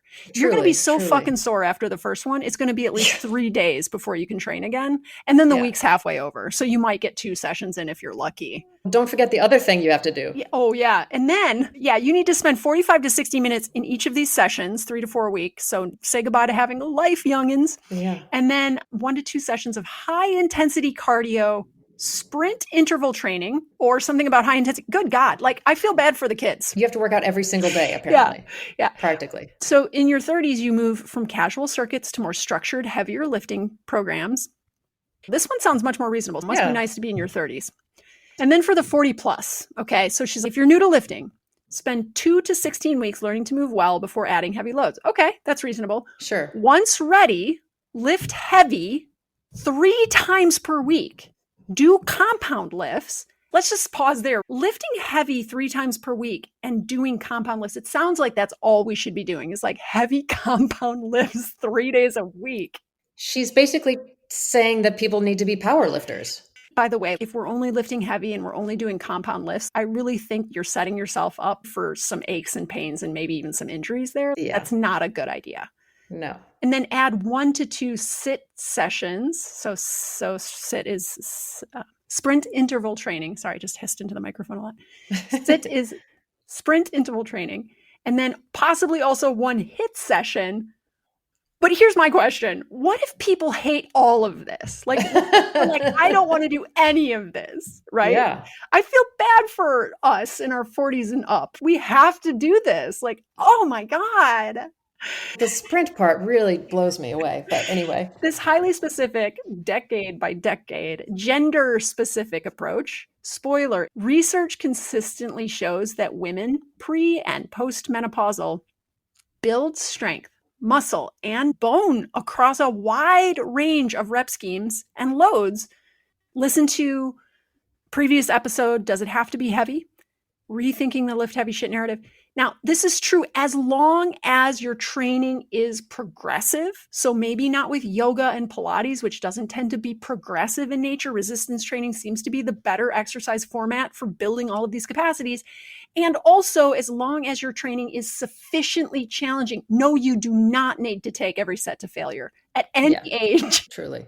So what's actually evidence-based are the guidelines that we have from public health agencies like the CDC and the WHO. And they say strength training, at least 2 days per week of resistance training targeting all major muscle groups. That's it. That's all they say. That's pretty freaking general, It's really right? general.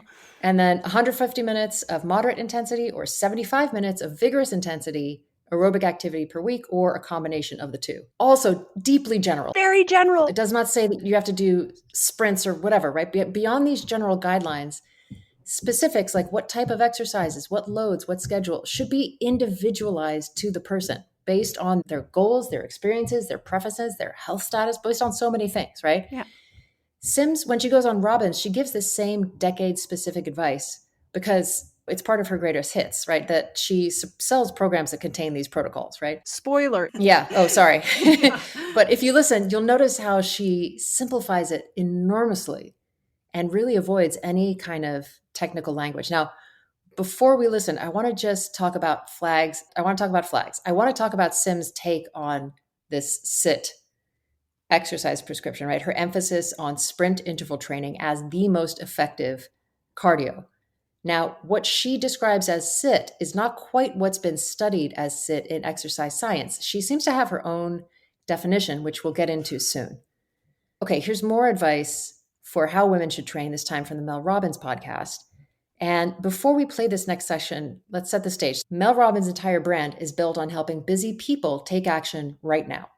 Her audience is full of women who are already maxed out, juggling work, kids, aging parents. They do not have hours to spend at the gym. Robbins knows this, so she frames her questions through that lens. What's the bare minimum I can do to succeed? Sims seems to pick up on that thread and tries to optimize her advice for time efficiency, talking about how women need less rest between sets than men, so they can pack more work into less time.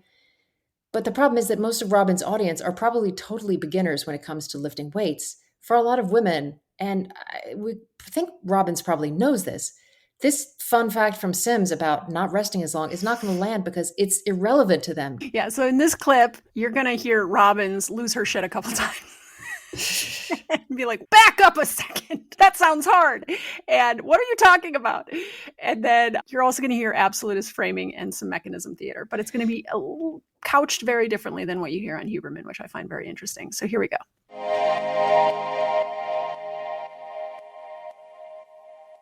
What is the biology behind building muscle, and how is it different for men versus women? Like, what do women need to know? Women are what we call more fatigue resistant. So as I was describing earlier, the differences in the muscle fiber types, right? So women have more of those fat burning, we call endurant fibers. So that means that you can do lots of work and then you recover relatively quickly.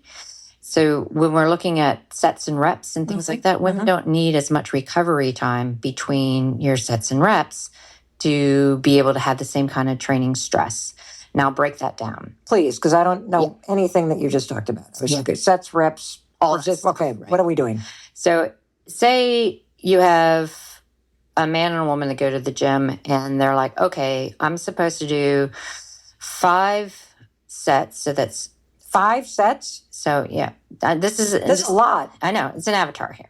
Okay, well, let's just use an avatar of somebody who is just starting. Okay. So like, we're going to like, what's the bare minimum, doctors? I'm looking for something I can succeed at. 5 sets sounds like a lot Yeah, to me. I'll get to there, but I wanted to explain All the right, I'm gonna biology. stop. Okay. You tell me the biology. I'll give you the biology Okay. and then I'll give you the actionable Thank where you. to start. Thank you, Dr. Sims. All right. So if we take a man and a woman, they go to the gym and they have this similar program where Okay. they're supposed to do 5 sets of 5 reps on the 3 minutes. So what does that mean? You do 5 reps of a squat in 3 minutes. So however long it takes you to do those, and then you rest the rest of the time for the 3 minutes. Okay. So maybe it takes you 30 seconds to do your 5 squats, and then you have 2 minutes and 30 seconds to recover. Oh, okay. And you do that 5 times. So that's 5 by 5. Okay. So if a man and a woman both do that, and we look over time, the relative strength gain. So that means relative to sex and body weight. The man will acquire better strength gains than a woman. But if we were to change that recovery for the woman to go 5 sets on 5 by 5 on the 2 minute, so she does it in 30 seconds and has a minute 30 recovery, then over a course of time, she'll have the same outcomes because her body is like, I don't need as much rest. So it starts to kind of downturn with so much rest. So you can put more training stress on in less time as a woman. Wow. So this is one of the things that we're starting to really discover in the strength training research because it's relatively new. We're like, okay, we know that there's these sex differences in the muscle fiber types where women have more of these, endurant type fibers, men have more of the fast twitch glycolytic fibers. So if we really want to maximize the outcome of our strength training, we need to work to women's physiology where they don't need as much rest to get the same kind of stress and outcome. And you know what I like about that? It means it doesn't take as much time. Exactly. And I don't have a lot of time. So that's very good news, Dr. Sims.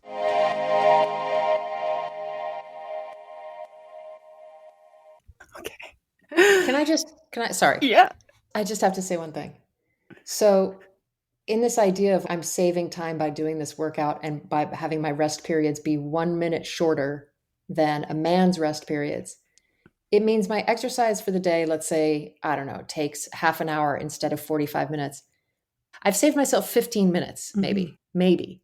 But how is this making anything more efficient? It's not saying do this and then you only have to work out twice a week. You're saving a couple minutes. Yeah, I'm saving. Great. Okay. So I have 15 more minutes to feel tired and wired. What is she talking about? Yes. And this is where, Sims, this whole clip, I love Robbins in this clip because she's like, hold on a second. Did you just say 5 sets? That sounds like a lot.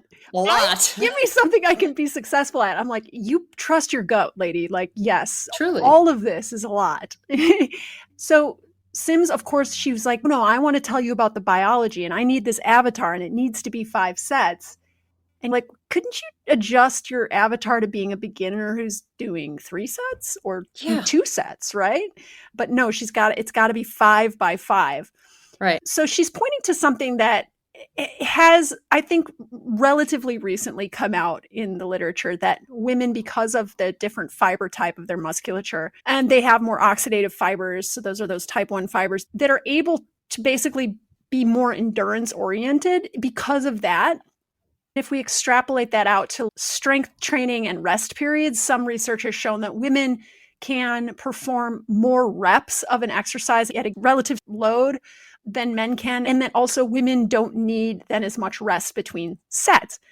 And so it's an outcome that we've seen in research, but then mapping this outcome onto the listeners of this podcast, most of whom aren't exercising if we just follow the statistics, and many of whom are newer to strength training, it's not very good advice to tell beginners to strength training to do, first of all, 5 by 5s, but that alone, to tell them not to rest as long. You should tell people to rest until they feel recovered. Not, you know what, because you're a woman, it means you don't need as much rest, therefore you should take less rest and you'll save 2.5 minutes or 5 minutes. It's not practical. It's not really that helpful. It's jumping ahead to an audience that is not the one she's speaking to. It's mostly probably beginners to strength training or people who aren't exercising.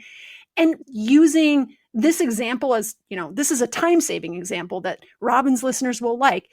but really missing the mark, I think, and Robbins can hear it. Robbins is, you're missing the mark. Big time. And also, it's to your point about this is not advice for this audience.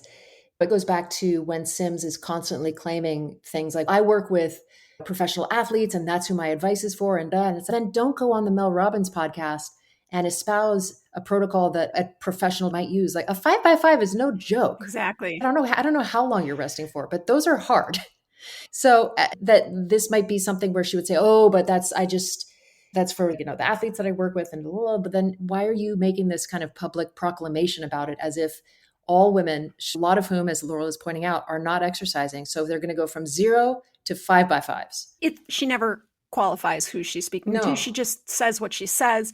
And we heard in the previous clip where she actually singled out endurance athletes. And she spoke specifically to them. How do I fit this protocol into my endurance training? And she said, work it right into your endurance training. That right there is a sign that she was speaking to everyone. And now she qualified how this would fit for endurance athletes. It's not the other way around. She's not speaking to endurance athletes and then qualifying how it works for everyone else. She's speaking to everyone and then qualifying how it works for endurance athletes. Yeah, so she wants to talk about the mechanism. Robbins is like, no, really, please just give us practical advice. She's like, no. I really need to tell you about this mechanism because it's going to be time saving. But it's misplaced because as a personal trainer, I would never go, oh, I have a woman here, so I'm going to lead with the advice to not rest very long. It's bananas. It's really bananas. Right? You are a woman, therefore you need less rest, therefore you should take less rest. Oh. Not all women are type 1 dominant either, right? Some women are predominantly type 2. The practical advice is to rest until you feel recovered, which might be different day to day. And person to person. If you don't rest enough between 5x5s, your technique is going to suffer. Yeah. And you don't want your technique to suffer on a 5x5 because that's a heavy load. Oh my God. Okay. So Sims tells people to rest less between sets because they have more oxidative fat burning muscle fibers. This is mechanism theater. Yes, it's true. She's taking, that truth, that kernel of truth, and overreaching way beyond what you should. Yes, it's true that women have slightly higher proportion of slow twitch fibers than men. But that's a population level difference, not a prescription for how an individual woman should rest or how long they should rest. Rest times are based on training goals. Rest times are based on intensity of load, intensity of exercise. Rest times are based on experience level. They're not based on sex, even though there are these differences. The advice should not be based on sex. Okay, we're going to flip to Sims' position on cardio. Before we roll this next clip, here's the context. Huberman asks Sims whether women should be careful about how much cardio they do. Be careful which type is best and whether they should avoid zone 2 training altogether. Sims immediately sets up a contrast between the cardio most women default to. She says this is things like Orange Theory, F45, and Soul Cycle, and what she says women should be doing if they want to improve body composition and longevity. She argues that these group classes aren't true high-intensity work and therefore don't deliver the hormonal benefits she believes women need, and that cardio in general doesn't help with fat loss the way that women think it does. So in this clip, you're going to drink to fearmongering tactics, you're going to drink to absolutist framing, and you're, of course, going to drink to some good old mechanism theater. Because we got Huberman here. Okay, here we go. So this is why she doesn't like Orange Theory and the like, right?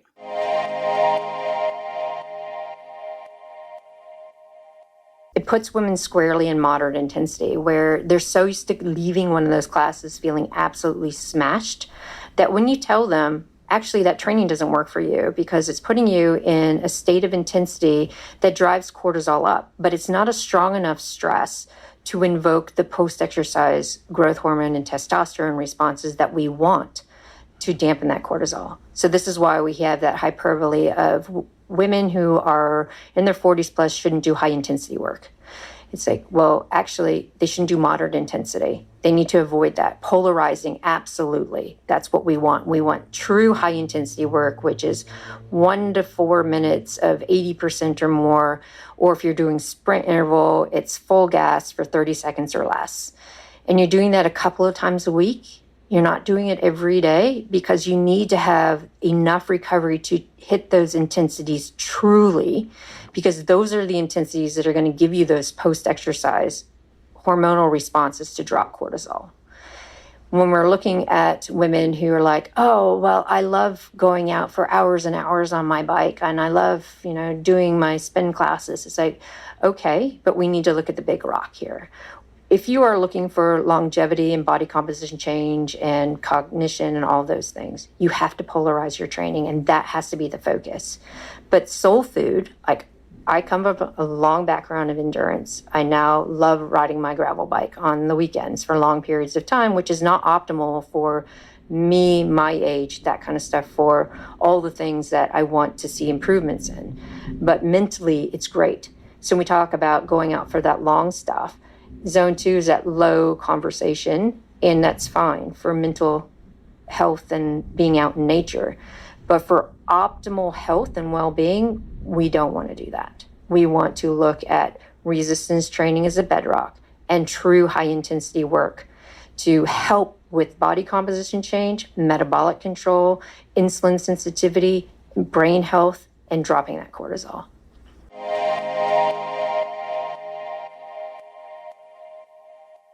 All right, let's unpack this by tactic. So I'll go first. I'll start with the fear-mongering tactics. All right. So I'm just going to quote, if you are looking for longevity and body composition change and cognition and all those things, you have to polarize your training, and that has to be the focus. So in other words, if you don't polarize your training, you will not live as long.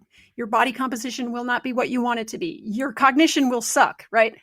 So it's not only is it fear-mongering, obviously, it's also very absolutist, right? Here's another one. So we talk about going out for that long stuff. Zone 2 is at low conversation, right? And that's fine for mental health and being out in nature.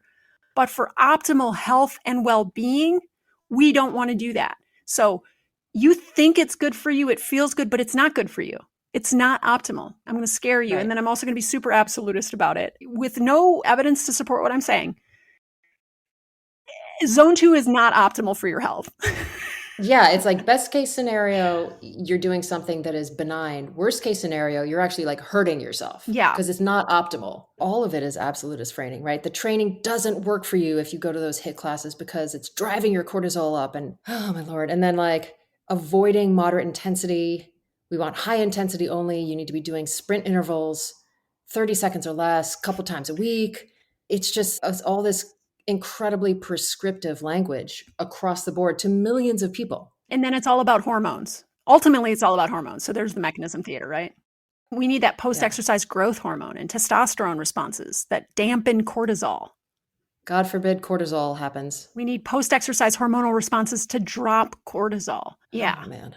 And then at the end, we want to look at resistance training as a bedrock and true high-intensity work to help with body composition change, metabolic control, insulin sensitivity, brain health, and dropping that cortisol. She's hitting us over the head with a lot of terminology. Apparently, all of this stuff is going to get really messed up if you do zone 2 cardio. Yeah, all of it's going to go awry with zone 2 cardio. You have to be polarizing. That means doing sprint interval training. Sorry, can we just clarify this polarizing thing? So the idea around polarizing is you have to either be like running like you're being chased by a tiger, or you need to be ambling, taking a very lazy walk with your friend. And anything in between that, she's basically saying is no good for you. Yep, exactly. Right. So we're going to contrast how Sims talks to Huberman now with how she talks to Robbins about cardio. She says the same stuff. It's her greatest hits, but she says it differently. She uses different tactics. And again, we have Robbins pushing for time-efficient solutions. And this time, as opposed to when, in the previous clip, Sims tried to meet her there with less rest advice for strength training, it kind of fell flat for Robbins. Robbins didn't get it. But now, hilariously, in this next clip, Robbins loves Sims' sprint interval training protocol because of how time-efficient it sounds. Oh, man. At one point, she goes, that sounds horrible. And I'm like, trust your gut, lady. But the tragedy is that prescribing sprints to beginners is highly questionable exercise prescription. So you don't give beginners sprints. And just like you don't give them heavy strength training, just like you don't give them 14-inch drop jumps. Like you start them not with sprints. Start running slowly. Okay. So in this clip, you're listening for feminist virtue signaling because we're back on Robbins, and that's one of the more predominant tactics you're going to hear. Let's listen for the feminist virtue signaling and the mechanism theater mostly here. All right. Get ready to drink.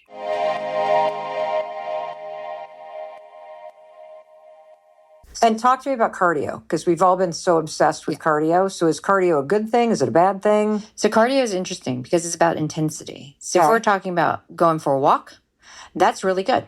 Like you're walking with a friend, perfect, because that's going to allow you to have some metabolic change. It's going to improve your blood glucose. It's going to improve your body's stress resilience. And hey, you get to hang out with a friend. So that's great. It's community, it's connection, it's all of the great things.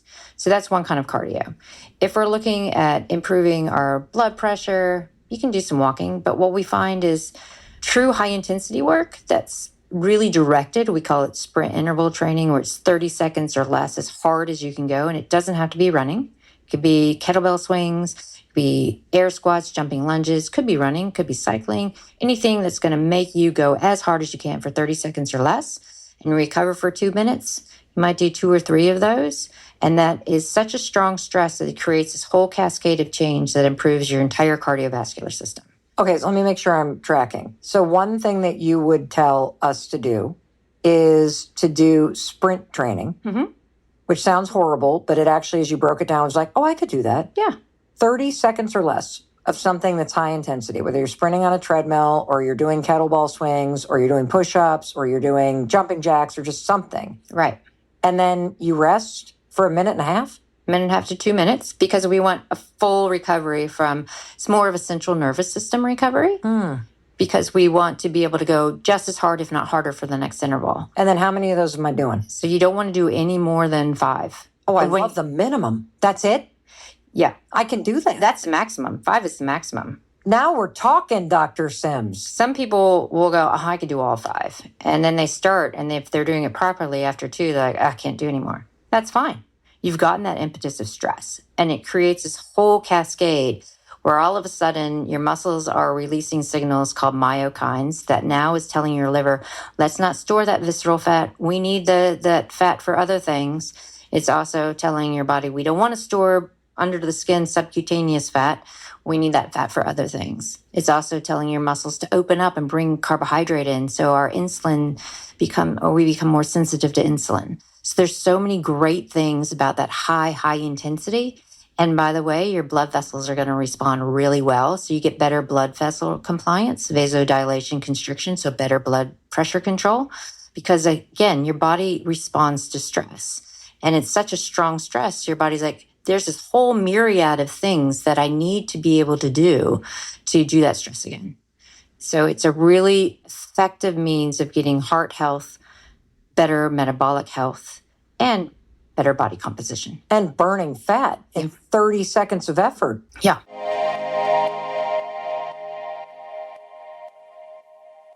Burning fat in 30 seconds of effort.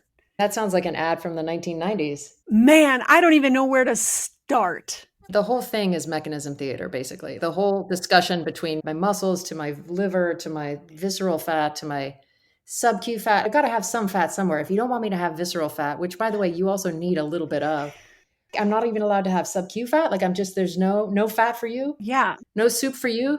Aren't I supposed to have more fat on my body as a woman generally? Yeah. So the feminist virtue signaling is not as prominent here unless you understand the premise for the entire argument is that women have been suckered into only doing cardio for weight loss. So they'll take a true pain point for women. Like women have been encouraged mostly to focus on their body composition with exercise and to only want to lose fat. And therefore they have been sold on doing cardio. I mean, you go to the gym sometimes still today. I went to the Y in Los Angeles when I was staying with you, and the guy was showing me all the different rooms of this Y, which was very complicated layout. And he's like, that room has only heavy weights. And he was basically telling me, like, you shouldn't go in there. Don't go in there. The lightest weight, he said, is 25 pounds. Oh, no. And I was like, that's where I'm going to go. That's where I'm going to spend most of my time. But it was amazing. And he wanted to show Yeah. me where the functional fitness room was with the bands and the small weights. And he wanted to show Right. me where the cardio machines were. And he was like, that one, you don't need that one. You're Right? not going to go in It there. still happens. It's a real thing that Sims often highlights, right? But then she'll use that pain point to slide in all of this non-evidence-based advice that she just made up. Like she made up all of this. There's no research showing that this is how women should exercise for their health and longevity and body composition anywhere. Let's look at her sprint interval training prescription. Let's go. So in exercise science, sprint interval training almost always uses cyclical cardio, like a bike, treadmill sprints, rowing, so that it's just completely repetitive, right? You can just go all out safely and repeat it. And the classic research protocols are 30 seconds or less all out, followed by 3 to 4 minutes of recovery, right? So these protocols are involving sprinting for 30 seconds or less. That could be a 30-second sprint, a 20-second sprint, a 10-second sprint. And then you're resting for upwards of 6 to 20 times longer than that work interval. Yeah. So if we have a 20-second sprint and we're resting for 4 minutes, that's how much rest you take if you want the quality of your next sprint to make you faster. You need this long recovery in order to be able to hit that maximum intensity the next time you try to do it. But so Sims here is giving us just 90 seconds to 2 minutes of rest, which is not enough time to repeat those true maximum efforts. And then she also broadens the definition of sprint interval training to include exercises like kettlebell swings, which that's okay. Air squats, push-ups. No. That's not how it's studied. No. So then it makes it very hard. We're blurring the line between sprint training and doing like just a hard, short circuit. Yeah. Her version of sit is incorrect. It's also super inappropriate to tell lay people to just start sprinting. That's a recipe for injury. Yeah. Yeah. And let's briefly unpack her advice to all women to avoid zone 2 cardio. So we're going to link our episode about cardio for longevity in the show notes if you want to learn more about what zone 2 means. She's telling women to polarize their training. What does this mean? She means you're either going to do walking with a friend or sprinting, nothing in the middle. She encourages them to polarize their training. So why? Okay, so she says, for starters, walking is fantastic for general health. But, you know, the reality of advising people to walk for their cardio requirements is that you need to specify that the benefits of cardio are intensity specific, right? In addition to being specific in other ways. And a lot of people might hear walking and stroll at a very leisurely pace, as you pointed out, Sarah. And if they're not walking fast enough, depending on what their baseline level of fitness is, right? If I went out and walked slowly, walking would do nothing for my fitness, right? If someone who's been largely sedentary goes out and walks slowly, that might be enough of a stimulus, but it really depends, right? But just telling people to walk without the cue of how hard it should feel, many listeners could go out, walk for hours and think they're checking the cardio box, might not be hitting the even minimum requirements set out by the CDC. And then, okay, so we flip over to the other side of the spectrum, the sprint recommendations. Even if you follow her advice to do the maximum 5 sprints, right? And let's say they're each 30 seconds long. That's only about 2.5 minutes of hard effort. Okay. Now, the recovery periods in between those sprints count towards your cardio minutes because after you sprint, your breathing's elevated and it starts to come down. You're getting benefit during that rest period. But even if you did these workouts 3 times a week, you're still only adding up to maybe 30 to 35 total minutes of that vigorous cardio plus the moderate cardio that comes during the recovery. And that's severely under the minimum weekly target. So if the walking is not at a high enough intensity, you're underdosing your cardio. You're not meeting the minimum requirements. And these minimum requirements are supported by strong evidence and have been shown to reduce mortality. They improve your heart health, your brain health. And so this is why I find this recommendation from Sims probably the most frustrating, because I think it's the most potentially harmful. It's probably her worst piece of advice. Her specific protocols aren't supported. They're not supported by outcome studies. They're overly restrictive. They're inappropriate for most beginners. Sprinting is not somewhere where most people should start, and no one needs to sprint for cardio health. Yeah. But worse than all of that, what she's doing is she's taking a form of exercise and saying it's bad. A form of exercise that is overwhelmingly shown to be good for people, she's saying is bad. And then to replace that form of exercise, she's giving a prescription that would be underdosing people, right? Yeah. So yeah. I don't know how she can do this. It seems really super unethical. All of her claims are problematic, but this one fires me up the most because I think it's the one that if we widely followed this, we would be moving further away from meeting the CDC's physical activity guidelines. Everybody who is currently meeting the minimums, which is only about maybe 30%, and that's generous. If they instead decided to follow her protocol, no one would be meeting the minimums. It's a wild claim, and I don't quite understand it, frankly. I don't understand where it's coming from, and I don't understand what the value is. What she sees is the value. I mean, I know we've got our whole like mechanistic salad of the different cascades of myokines and all that kind of stuff. But when you're the only person saying something, when you're the only person taking a really big, this is a big swing. She's taking a big swing and she's completely by herself.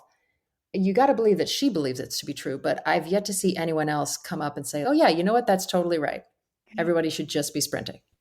Yeah. Yeah. All right, people, how are we doing? Are we drunk yet? All right. We've heard a lot, and you're going to listen to other episodes after this one. If you're an avatar, you're the kind of person. Here's what we want you to do, avatar. You're the kind of person who binge listens to podcast episode after podcast episode. No, we're going to listen to one more clip. We don't have much to say about this one, except that we really like what Sims says in it. Yes, you heard that right. We really like what she has to say in this clip. And we want to end this exercise, this drinking game, with a clip where you won't probably have to drink too much, or maybe you will. Let us know if you do. But this is a clip where we think Sims nails it. What we hear her saying is very clear. It's very simple. It's very easy to understand. It's evidence-based and it's well delivered. And to be fair, this is not a one-off moment. There are actually many points, little snippets, sometimes a couple sentences, sometimes whole paragraphs, where we actually agree with Sims. And so why are we listening to this clip, and why is it important to acknowledge when we agree with Sims? Because part of building this filter that we're trying to build, protecting ourselves against our own inherent gullibility, right? Part of it is spotting rhetorical tactics to protect our brains, but you have to know, too, how to spot when you agree with people. Not just when you disagree, but also when you agree. Because it's in the agreement where the persuasion is the most powerful, actually. Yeah. When we hear something that resonates and that we recognize as being in our group, right? We relax. We nod along. We stop scrutinizing it as closely. This person thinks like us. This group of people think like us. And it's exactly in this moment, though, where it becomes now far easier for the more shaky claims to slip through that critical thinking radar, right? It's the two truths and a lie. This is why people like Sims are so compelling, because a lot of what they say is true. Sometimes most of what they say is true. And that is what makes it so tricky. You can't just dismiss it all, and you shouldn't. You have to develop the skill of sorting helpful information from the overreach based on speculation and rigid rules that probably won't serve you as an individual, but might make you want to buy her programs. So as you listen to this clip, where we think she gets it entirely right the whole way through, notice how you feel. Notice how nice it feels to agree. And then carry that awareness into moments where she says something more controversial. That way you'll be able to hold both truths. Sims and many, many others like her, including me and Laurel, we want you to employ all of your critical listening skills on us too. Sims can be insightful and helpful and sometimes also misleading. Yeah.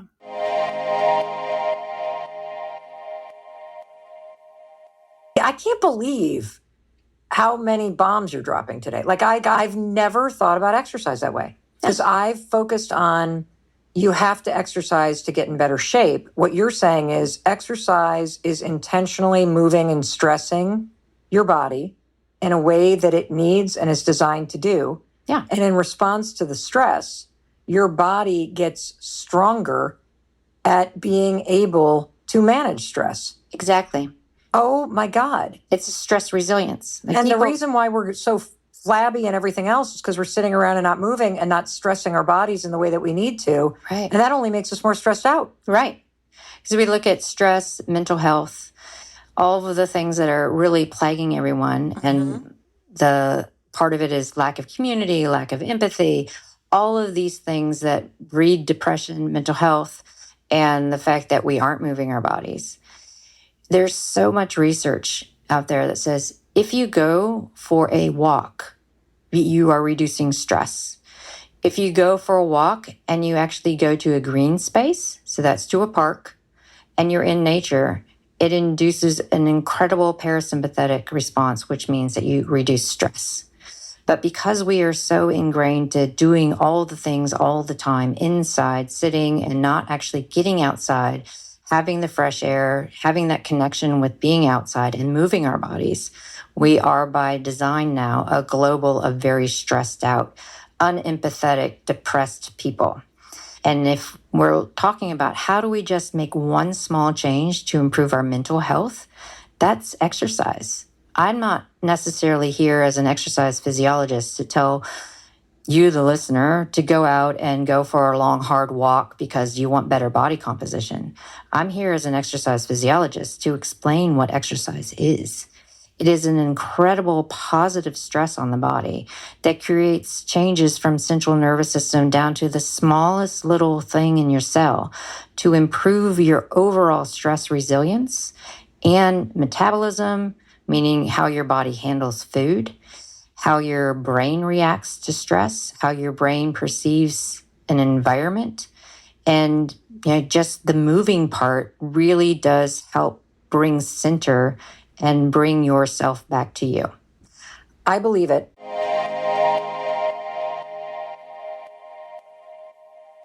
All right. We couldn't agree more. Well said. Thank you, Stacy Sims. Yeah.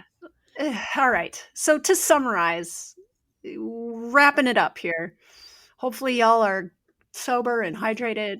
And our key rhetorical strategies: appeal to authority, fearmongering, absolutist framing, pseudo-feminist virtue signaling, and mechanism theater. We hope that you take your newly fortified filters and use them to hear these tactics from Sims, from a whole bunch of influencers, influencer experts on the internet who employ them regularly all the dang time. And hopefully these make it so that you can have your spidey senses or your hackles go up when you hear these types of strategies being employed. Let the strategy be a red flag. It's not always a red flag, but let it be a way for you to perk your ears up and go, I think I need to be careful about what I'm listening to here.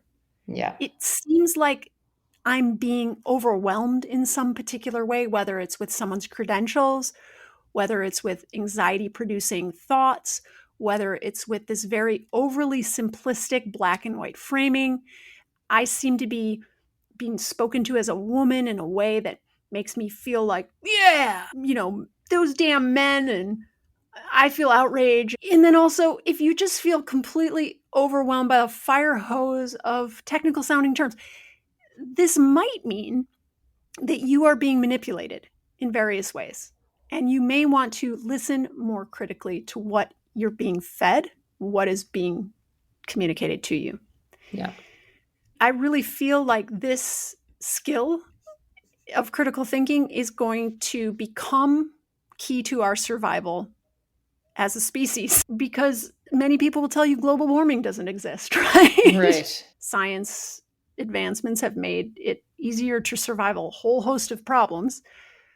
But we have not, I don't think, advanced much in the direction of being better equipped to spot the bullshit and recognize when we're being manipulated or sold to. So if you want to work on these skills on other podcasts, a couple that I really like are Decoding the Gurus.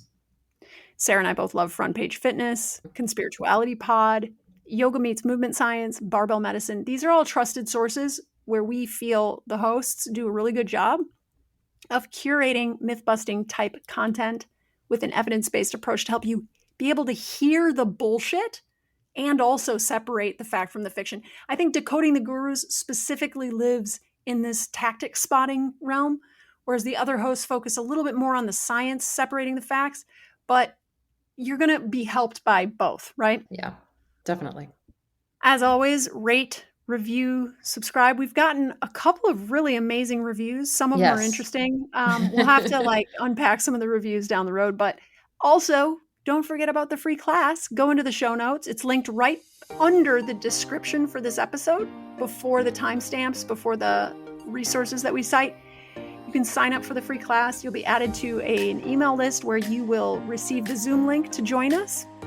You will also receive reminders to join and what time and what to have and lots of good info like that. You also get the replay if you can't make it live. And you will be added to the special list where you get the only discount we offer on the course. So there's so many good reasons to head into the show notes and get on the list. All right. That's it, folks. All right. Hopefully we made Stacy Sims make sense. Or at least made tactics make sense. And we will see you next week. See you next week.